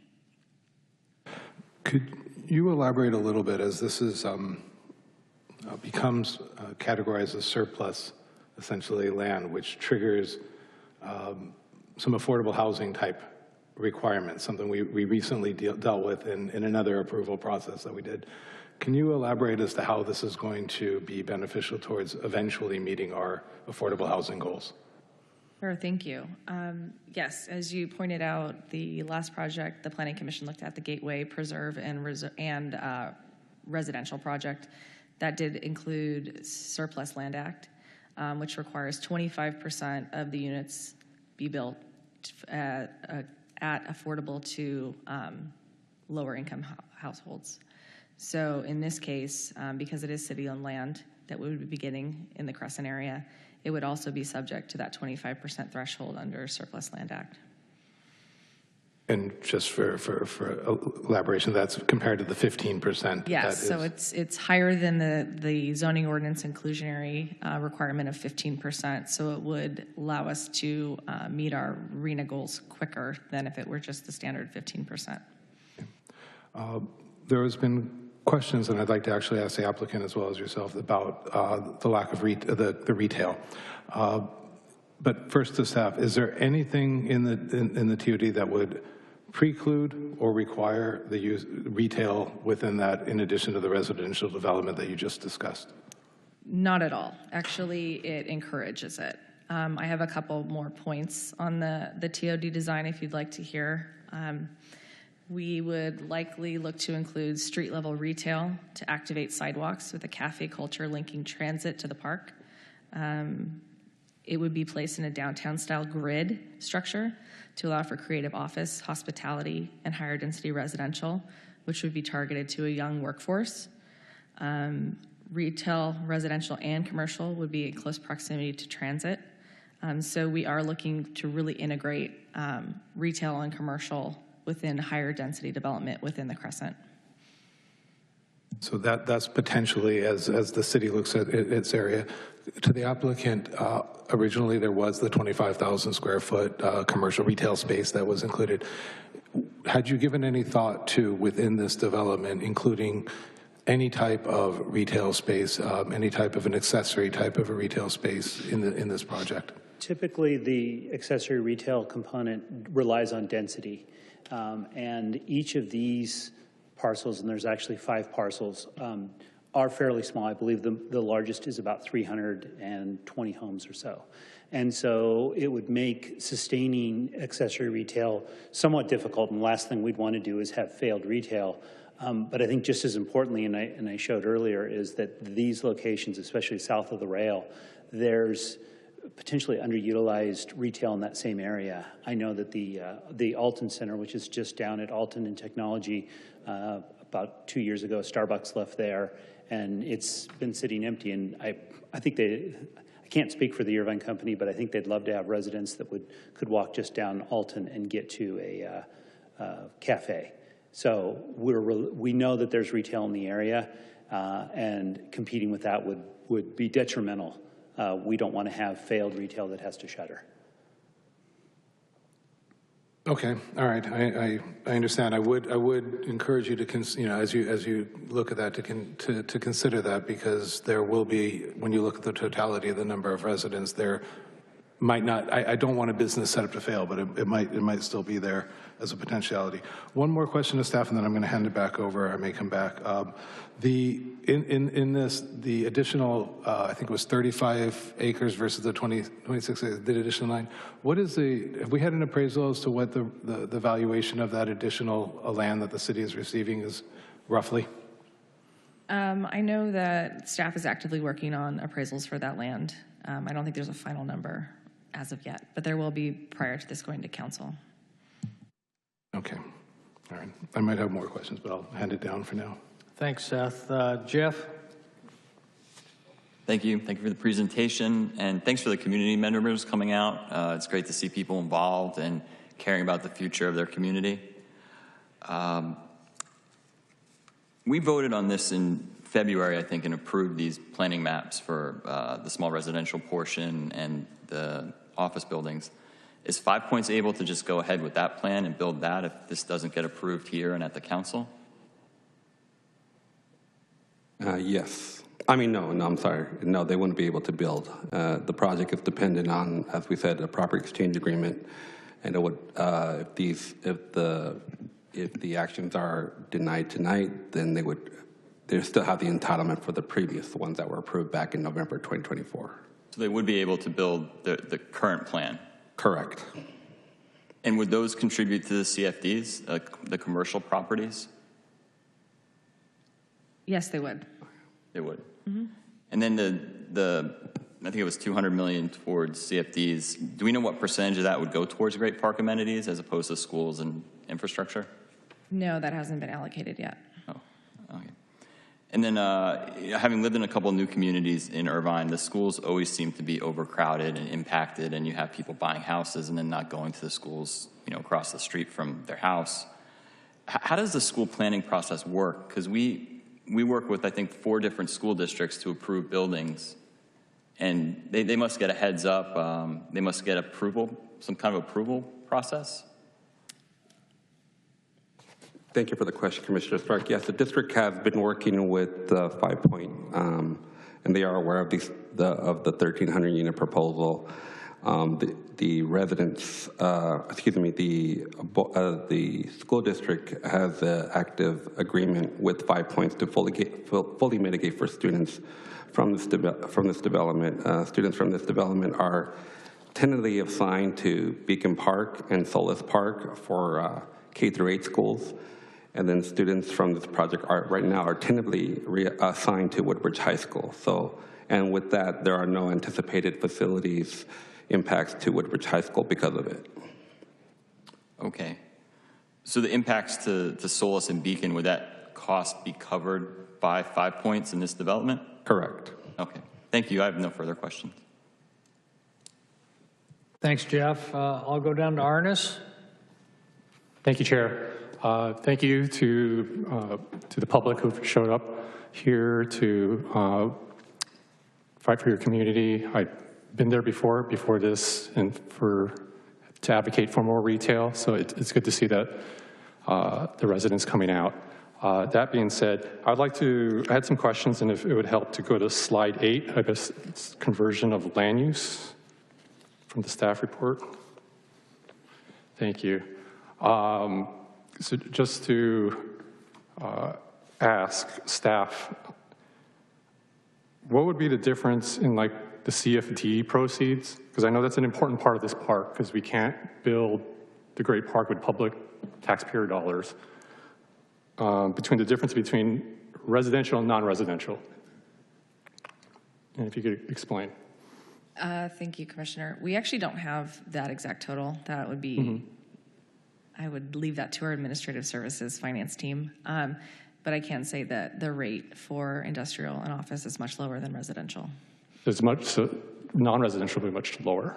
Yes. So if they put like a giant warehouse because it's entitled to, that would obviously be less. And if there was a giant warehouse here, there would obviously be more trucks, yes, more employees going back and forth, correct? Okay.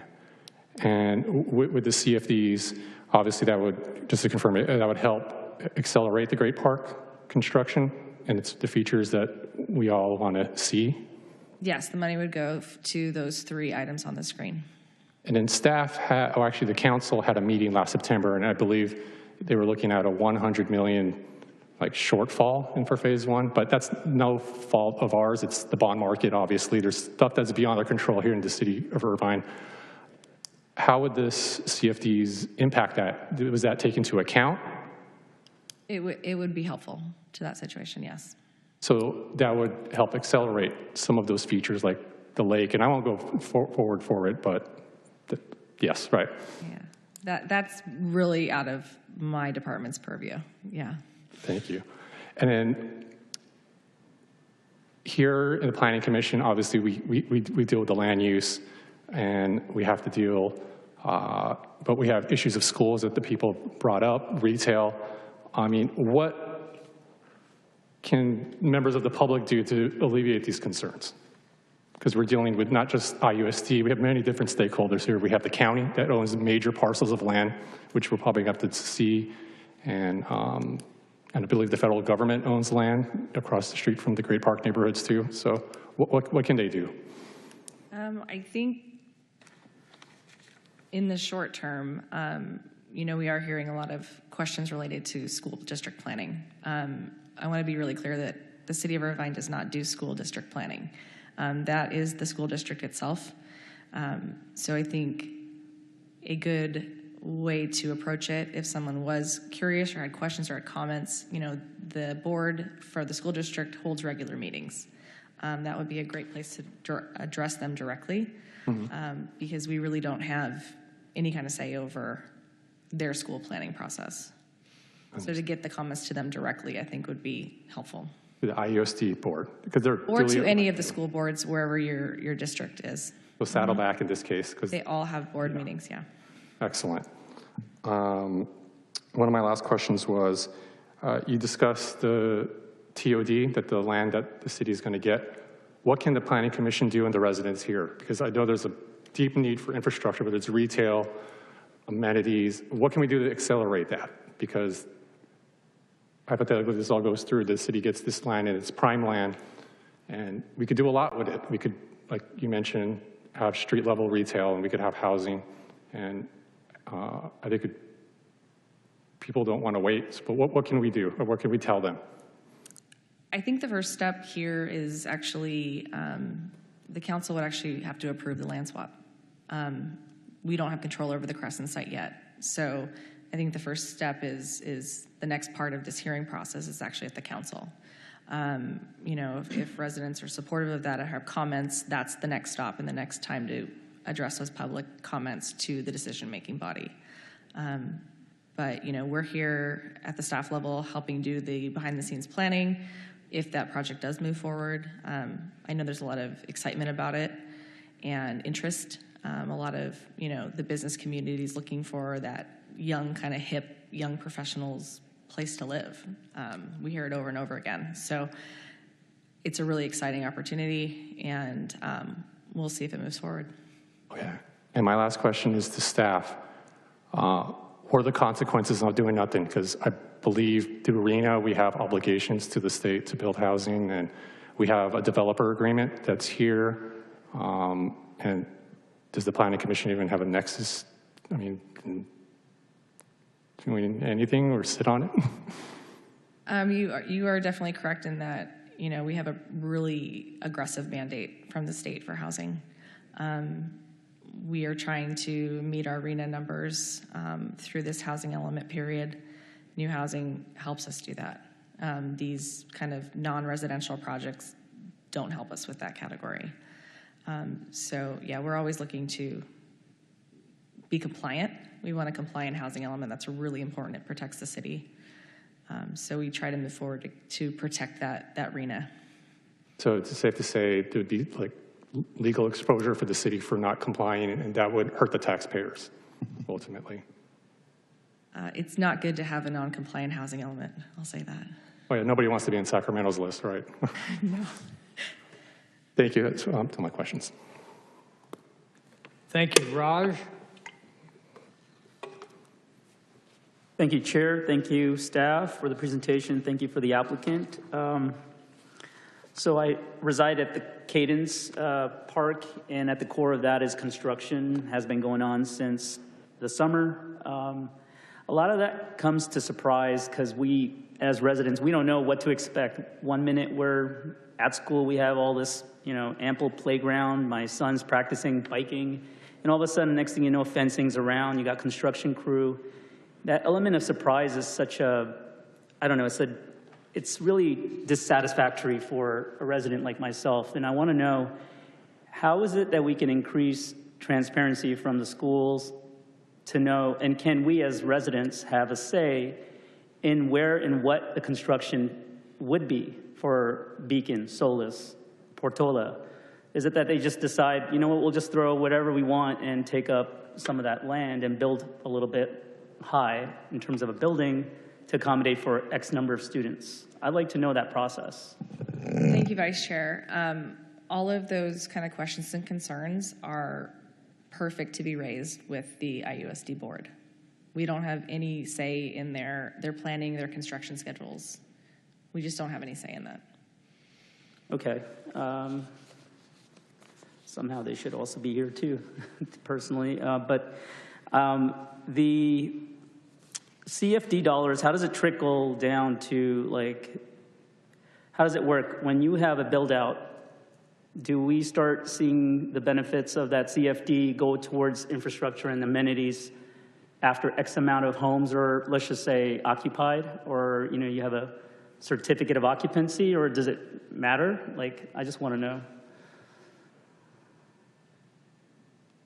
I honestly have no idea. That's a kind of finance side of the operation that I'm not privy to. And so we received an errata, and that, you know, at the core of housing is affordability. And this errata basically says it increases the number of affordable units being removed from 39 to 61. Is that correct or no? It was just a typo. That's Okay. all it's doing, is correcting a typo. Okay, and during the presentation, I did hear that the applicant-owned land, there will be 22 new very low-income units to be constructed on a parcel of land in District 1? Is that? Those are already entitled. That's an already entitled project, so we'll be moving forward still. Yes, in District 1. Would that be sometime next year? Timing has not been determined, but in the future. Okay, I mean, because affordability is at the core of housing, could we expedite that and bake that into the motion, in whatever motion we propose today? If I can interrupt Vice Chair Patia. We actually have building permits for those 22 units.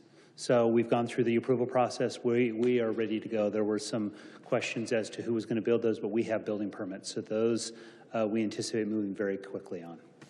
Okay, thank you.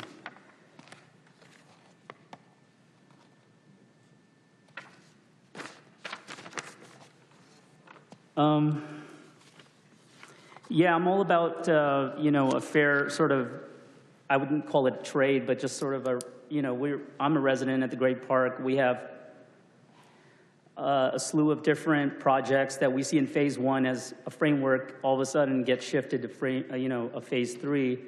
And I'd like to see some contribution from our key stakeholders somehow in any way, shape, or form to allow benefits for the community. So there's a lot to think about, but that's all I have for now. Thank you. Thank you, Raj. Obviously, this is a very complicated issue. We've got an agreement that precedes what we're looking at here today. We've got a development agreement with the City Council and the applicant. Within that, they've got the rights per our zoning code to exchange non-residential for residential based upon traffic impacts. We're being asked to recommend 2 items to the council, which are general plan revision or amendment and zone change. And then we're being asked to, based upon the State Map Act, statutory requirements, the vesting tentative tract map, park plans, and the Master Affordable Housing Plan amendment. And, these are very complicated. The resolutions for each one of them, the best I can see, mirror each other. So the language is fairly simplified but extensive. As an editorial comment, I would have rather seen each individual planning area brought before us to discuss rather than everything lumped together, but I understand it's based upon the exchange agreement. And, if we've got $200 million worth of potential CFD funds, it would have been nice to have some type of appropriation of those so we know where certain amounts are going. We do know there is an agreement with the school districts, so we should probably be able to see where those funds are going to supplement the needs that these homes will create.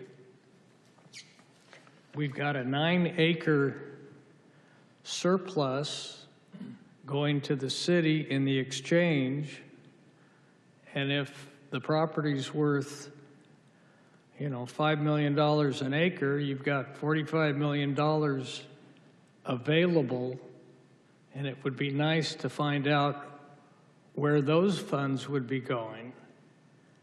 These all are city council issues. It's all politics. We're limited as a planning commission to follow certain prerequisites and approvals. And, we have got community services saying that the parks are adequate. We've got transportation saying that there is no impact. We've got the subdivision group stating that everything is in accordance. The maps are correct. So it makes it very difficult for me, other than trying to understand, the housing plan amendment, which becomes pretty much law if we approve it. So I would ask for an explanation of that one item as to what we are actually approving and what will become part of the development agreement? I can start. The Master Affordable Housing Plan Amendment memorializes that the property exchange that's to go before City Council fully satisfies the applicant's affordable housing requirements. So if the Planning Commission approves the Master Affordable Housing Amendment tonight, that approval is contingent upon the City Council's approval of the property exchange agreement. So we're talking about the value of the property in the exchange compensating for any further affordable requirements by the applicant. Yes. The value is not expressly stated in the Master Affordable Housing Plan. It's just the land exchange itself.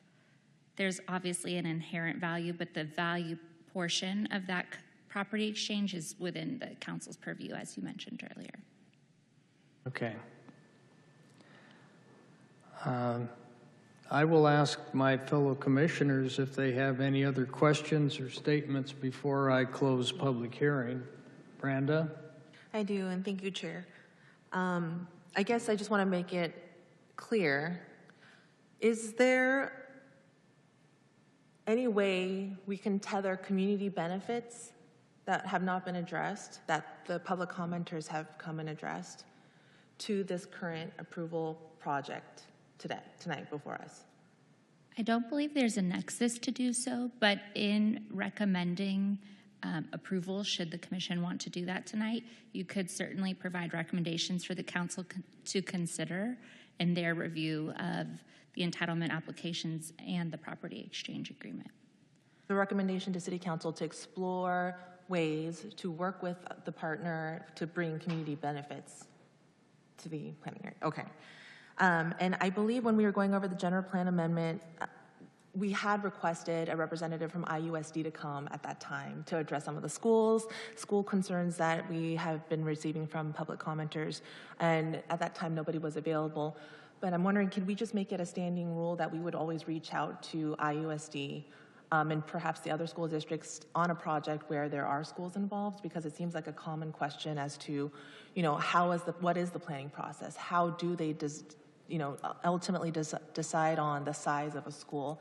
And I think that's something that keeps coming up with every project, because we see these schools, they're built, then all of a sudden we see portables that are built after. There's a lot of frustration because it's taking up some of the fields, and then the portables aren't as nice as the actual classrooms. And so what is the thought process? And I have heard explanations, but I'd rather not opine on that and actually ask somebody who's a representative of the school districts. So if we can just reach out going forward, just to see if someone could come and answer that on behalf of the commission, that would be, and the public, that would be wonderful. I appreciate and I'm thankful that we have a certified housing element and that our city has taken the initiative to plan for these RENA units. And I think sometimes it seems it was the city council majority's wishes to seek out transit-oriented development, and hearing about the mixed-use plans, very exciting.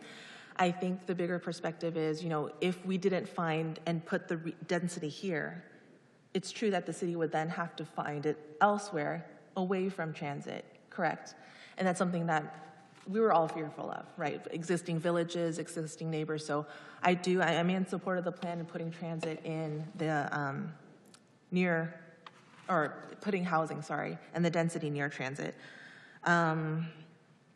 Also, going back to the original entitlements and the original plan with warehouses, given the existing Great Park neighborhoods that we have, I don't know where we are in terms of the warehouse ordinance, but I'm a firm believer that the two land uses are not compatible in terms of warehouse and residence. Would they be adjacent to each other or near each other if we were to leave it as is? No. Essentially, if you deny this application, the applicant still has the ability to, let me provide a map for you.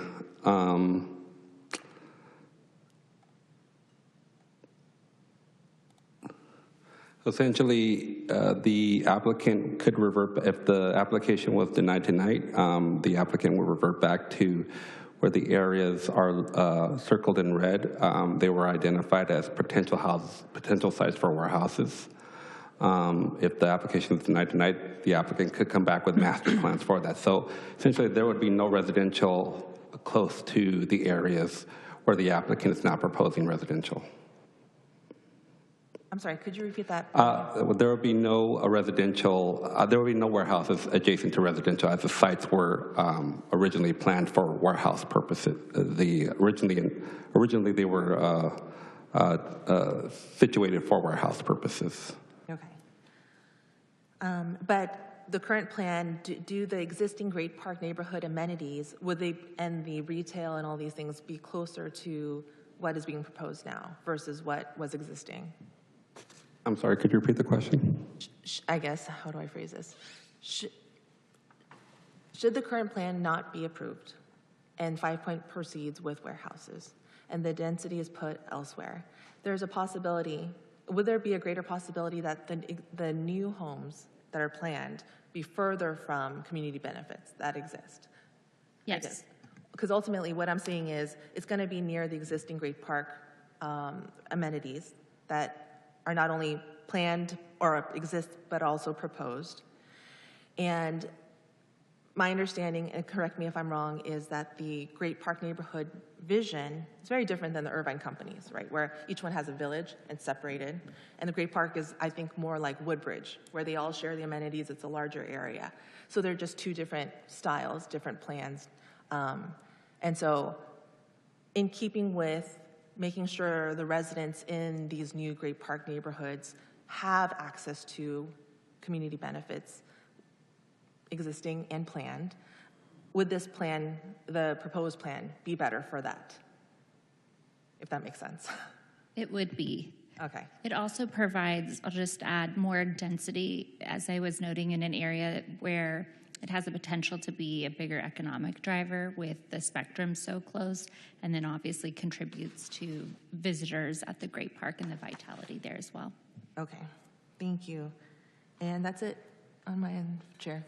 Thank you, Brenda. Seth? Thank you. So I have a couple more questions for clarification. I know that when I asked about the appraisal value, and you said it's still being developed, but would it be accurate or safe to say that the value of the surplus land is greater and maybe even significantly greater than the value of perhaps in lieu fees that we would be getting for affordable housing from the applicant? Yes, without having specifics, I'd wager to say it's significantly greater. Okay. And second, is my understanding correct that while as we increase the residential intensity cap here, we are seeing a like-for-like reduction in the commercial or warehouse space? Is that correct? So that is correct. You'll see a corresponding reduction of the non-residential intensity for this area. Okay, and is that the primary driver of the original was 35,000 roughly average daily trips, and now we've gone down to 12,000. Can you just help clarify why that reduction is so significant? As the proposal is decrease the amount of, I think we have a representative from transportation planning that will better explain it.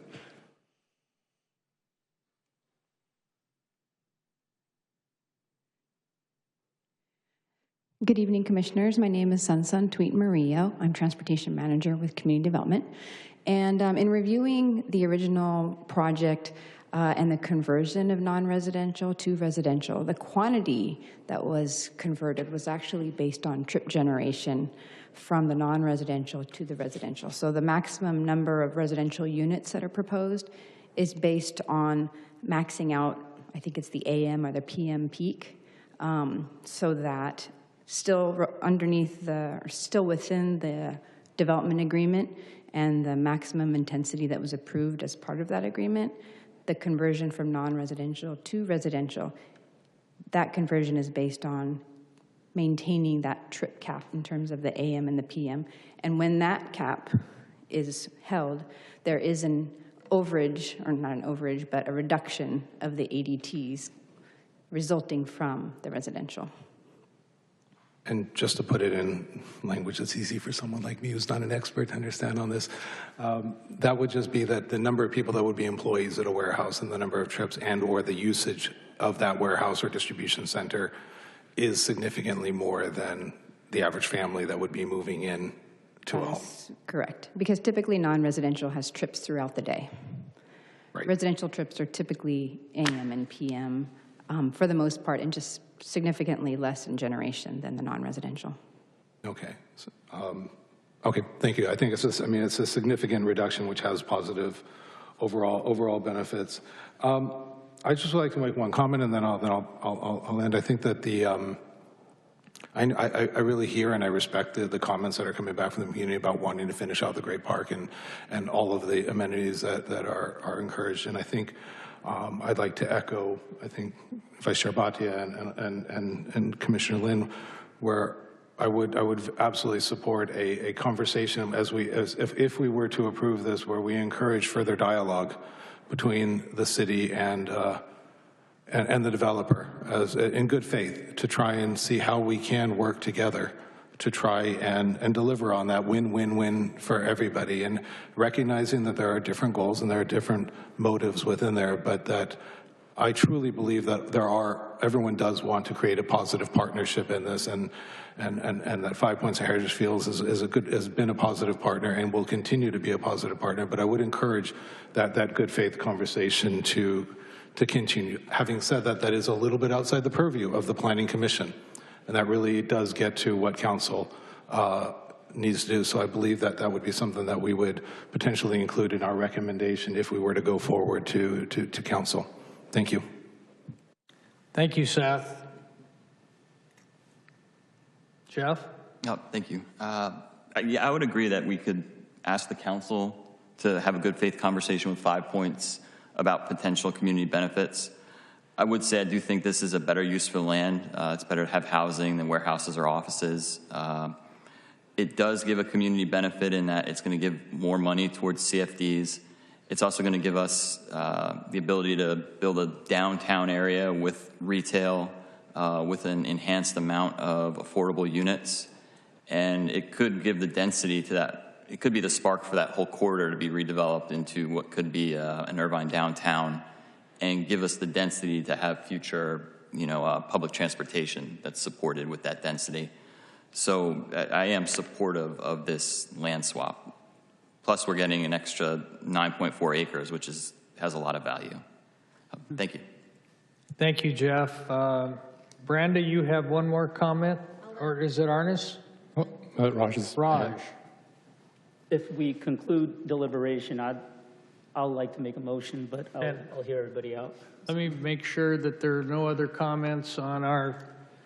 One thing I would like, Stephanie, is when this magnitude of a change, which I don't know if we'll ever have one again, we should have the school districts present, if possible, if they would take the time, to be able to answer our questions as it relates to what the community input has been related to, the overcrowding, the use of land that was recreational on the school grounds and is now being used for portables. There's something that's missing in our deliberation, which is, the other governmental body that controls everything that we decide on. If we approve something, do we know if it's impacting them? Do we know what their future plans are for this type of density increase? To me, I don't know. I don't know the answers to that, and it's very frustrating not to have those type of individuals present that can calm, the public and calm us and assist us in making decisions. So my comments done. I will close the public hearing. Oh, Arnis? Thank you, Chair. I just had a couple last questions. Thank you. My fellow commissioners have brought up the possibility moving forward that to bring this to the council for further discussion and have possibly good faith to see if there's any other community benefits. I'd like to hear from the applicant. Is that something that, from what you heard from a couple of them, what's your take on that? Thank you, Commissioner excuse me, De La Cuzick. I know that we are in discussions with pretty much every city council member currently.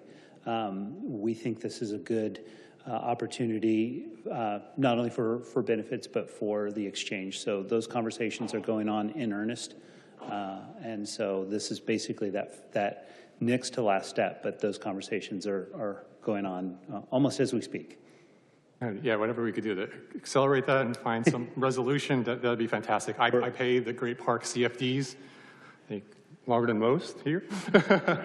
And my kids go to these schools, and I drove by the canopy today just to see what it's like. I could see the rebars going up over there.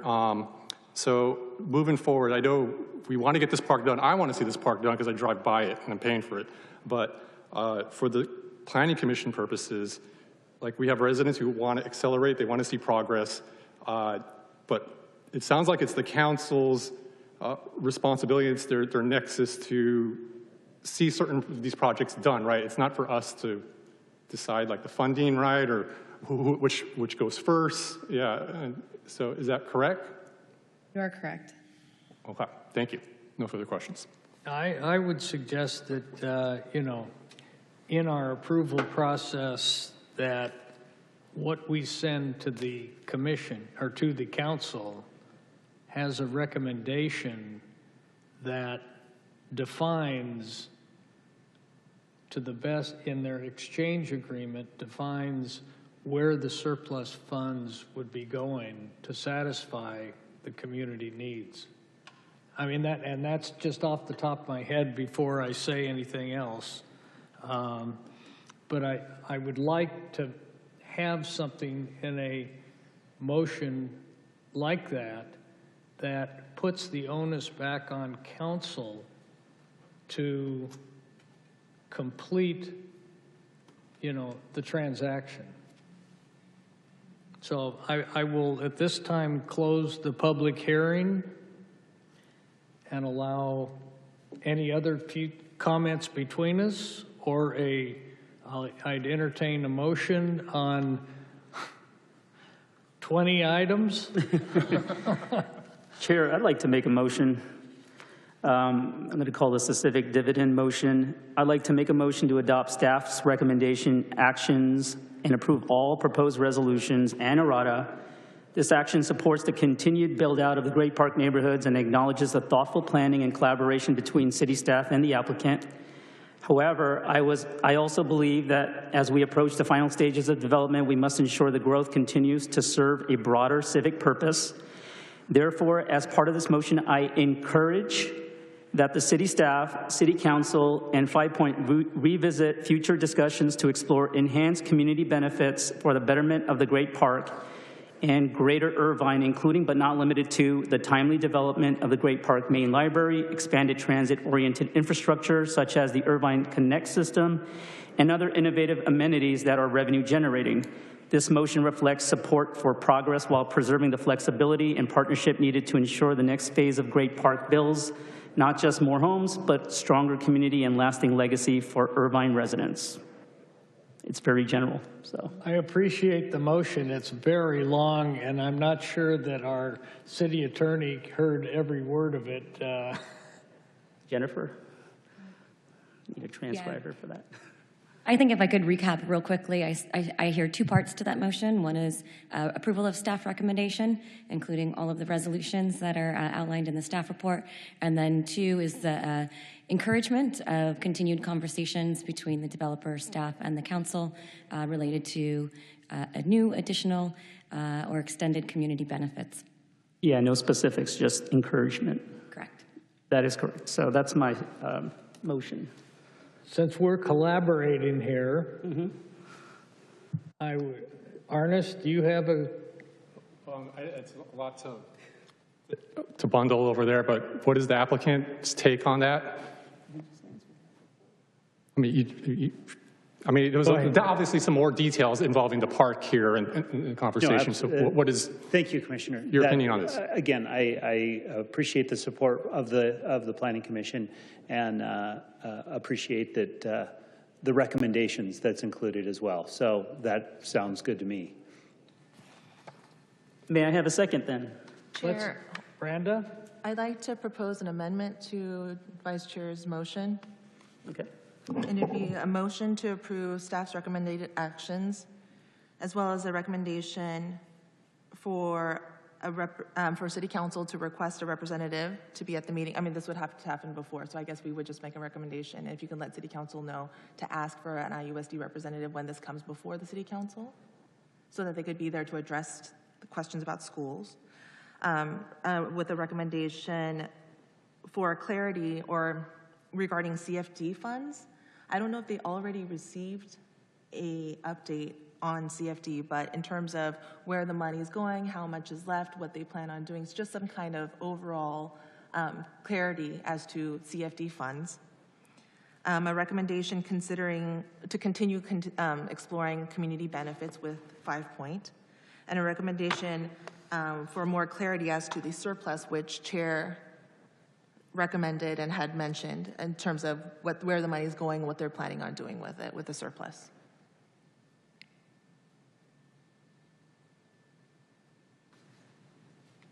Can I just clarify, what are you adding? I'm trying to understand, what are you adding to Vice Chair's? CFD, IUSD, clarity regarding surplus, that Chair Pearson had mentioned. He wants to know where surplus funds are going, where the surplus funds would be going. So in terms of when it's presented to where they can ask for clarity or ask staff for a presentation or whatever it is, but just some type of idea of where the money is going and what they're planning on doing with it. I just wanted to be inclusive of all the requests that were being brought up. And that was at the 4, in addition to what Vice Chair had proposed. When you say surplus, we're being given land. We don't necessarily know if we'll sell it, and there will be a surplus, right? Well, bottom line is you're got 9-point-something acres of additional land in the exchange. That is what the applicant is using to offset his responsibilities for affordable housing. I don't believe that the cost of the affordable housing that is required or will be required equates to that total amount. And I think that we could consider there is, if the land's worth $5 million an acre, it's $45 million bucks. Can we say possible surplus?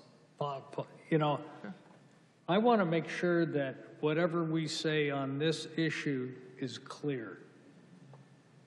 And if we're going to approve all of the items on it, then we need to make sure we understand that approval is contingent upon, obviously the exchange agreement. And it's contingent upon both the City Council approving the zoning and the general plan amendment.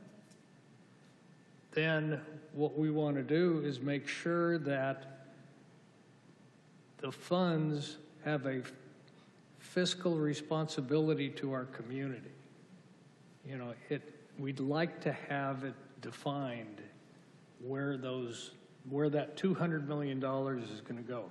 How much of it is going to Saddleback, IUSD?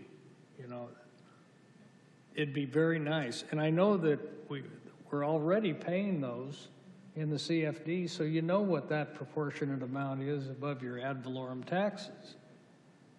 So, you know, there's a lot of money that could go to help fund, you know, the deficits in the Great Park. IUSD's and Saddleback's need for additional housing for students, you know, park amenities. So it's, you know, we're agreeing to an amount of money that we really don't have a handle on, but we would like to get it. We'd like to have the city identify what it's going to be used for. Chair, may I? I think I fully agree and understand what everything you're saying. I think if the way I would understand it is the city would be obtaining a 36-acre parcel of land, which they will now have a 25% requirement related to affordable housing. That's fixed. We're not going to deal with an Angel Stadium type issue where they didn't do it and they tried to go out. That's not the way that Irvine does business, and we will not go that way. So the question really becomes, Director Frady outlined a little bit of that vision of what that 36-acre plot of land will be. But I think what you're asking for is more vision and more granularity. So it's not really just the 9-acre extra, because we're not separating it when they look at that 36-acre lot. It's more about what's that going to generate for the city, what's going in there, how's it being used, are we meeting our affordable housing goals through that, are we going to be adding sales tax revenue through retail, for example. To me, it's more of a question of what are we doing with the value of the land that we're getting. Yeah, we're not getting 9 acres worth of compensation in dollars. We're getting the ability to utilize, you know, $50 million worth of land for affordable housing, for retail, for whatever we can put on that 35 acres. And so, yeah, I mean, it'd be nice to have definition of what we're going to do with that parcel. Chair, if I may, I can assure you that, you know, the initial planning stages are being contemplated for the Crescent site. I know that there's every intention to bring that to the Planning Commission once that starts to take a little bit more shape so you can see what the plan is. I can also assure you that detailed financial analysis is being done on the land swap provisions, and they will be before council before they make their decision. So they will have all that financial background and information before they make their decision on that item. Good. So I like the IUSD aspect. In that case, we can, I'll propose it, then I'll amend my amended motion to remove that in terms of, Chair, are you satisfied with where we're at? We've got a motion on the table. The motion for me is general. It can be amended with the consent, if with the motion maker and the second. We don't have a second yet. We're still in discussion on the motion. But to your point, adding the IUSD, you want them to be a part of more of the discussions when council has their deliberation, or I'm just curious how. Correct. Okay. I'd like a request sent out for an IUSD representative to be 100%. present at the city council meeting when this item is before the city council. And I do think, maybe this is a separate motion, but a request that city council consider making it a standing rule that they ask an IUSD representative to be present on any item that involves schools in the plan. When you say schools, that's broad. I mean, we have, it's public schools, IUSD. Okay, because we have. So if it's a planning area with a school in Saddleback District, to reach out to Saddleback Saddleback District and ask for a representative to be present to answer questions. Commissioner Lynn, I don't necessarily think you need to make an official proclamation or a direction for that. Just a request. We are happy to, as staff, start offering that invitation before any meeting that we think there could be an issue. we'll hope that they come.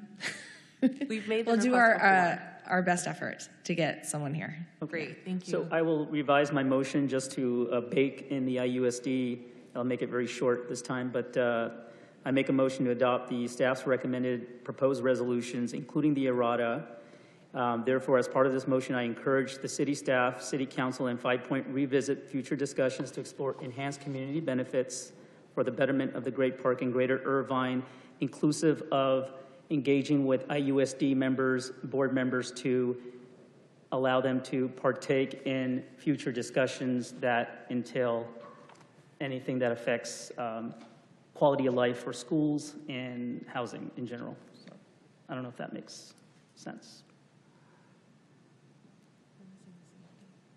I've got it. I've got it. Jennifer? Yeah, absolutely. So I see that as really, again, two parts. One is approving staff recommendation plus the errata. The second is encouraging continued outreach with the developer on community benefits and IUSD on future projects. Do we have a second? Do I bring my amendment? She has her hand up. I'd like to propose my amendment, my amended motion to everything Vice Chair has proposed, with the recommendation, with an added recommendation for clarity on CFD funds.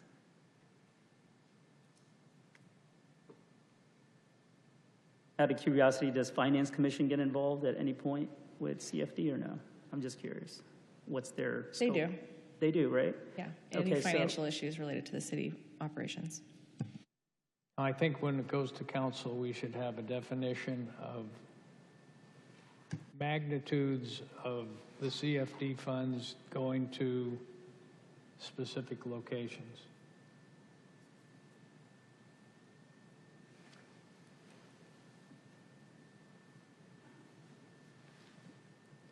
So are we going with an amended motion? Brenda, I'm fine with what you're asking. I just want to make sure it's okay with city staff. Jennifer, the CFD, sort of getting into deep dive and granular about how that works and Yeah, so where you're it the is. motion maker. So what I understand is Brenda's proposed some friendly amendments. If you accept them, then that will be the motion and we can ask for a second. I am okay with that. Yeah, I would adopt that. And if we need to specify the CFD, it could be, I believe it's called the Great Park CFD, is it not, or? You don't need to specify. Okay, thank you. So we have a motion and a second. Second. It is a motion to approve staff's recommendation, and it has two parts. It is two parts: the recommendation to approve and a recommendation to council for other Mayor items. Pearson, do you want me to repeat? I'll call it the summary version of the motion. I see it as number one, approving staff recommendation and the errata. Number two, encouraging continued discussions between the developer, the council, related to community benefits along with IUSD. And then number three, that the city council, I'm going to say, consider in more detail the distribution of CFD funds when they make their final decision on the project. Sound accurate? That sounds good. Awesome. I'm sorry, could you repeat the part about the CFD funds? The clarity, was it? I'm sorry. That the city council, gosh, I'm going to try to repeat what I just said. That the city council consider in further detail the distribution of the CFD funds when they make a final decision on the project. I guess what I was seeking with my amendment was not so much it was just more clarity as to where the money is going. Is that included? Okay, thank you, sorry. So we have a motion and a second. Let's vote.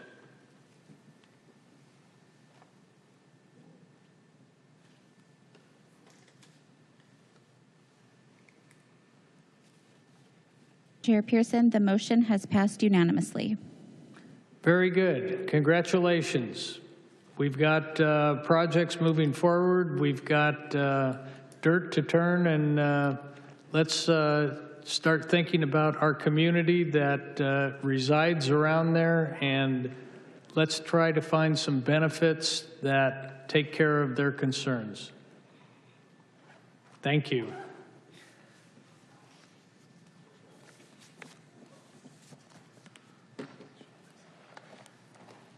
Madam Director, is there anything else to come before us? The commission is done for this evening. Wait. You should wish Alyssa well, because it's her last meeting. Oh, Alyssa, Yes. we will miss you. Congratulations on your expected Recording stopped. gift. I'll be back, though, in March. Okay, well, thank you very much, Alyssa, for all the work that you have done with us for however long it's been now.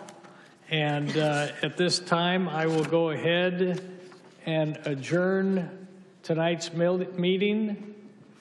And we will not be meeting at the end of this month. We will be reconstituting ourselves on the 4th of December, correct, Director Frady? Thank you, Chair. We'll be dark on November 20th, returning for our next meeting December 4th. December 4th. Very good. We're adjourned.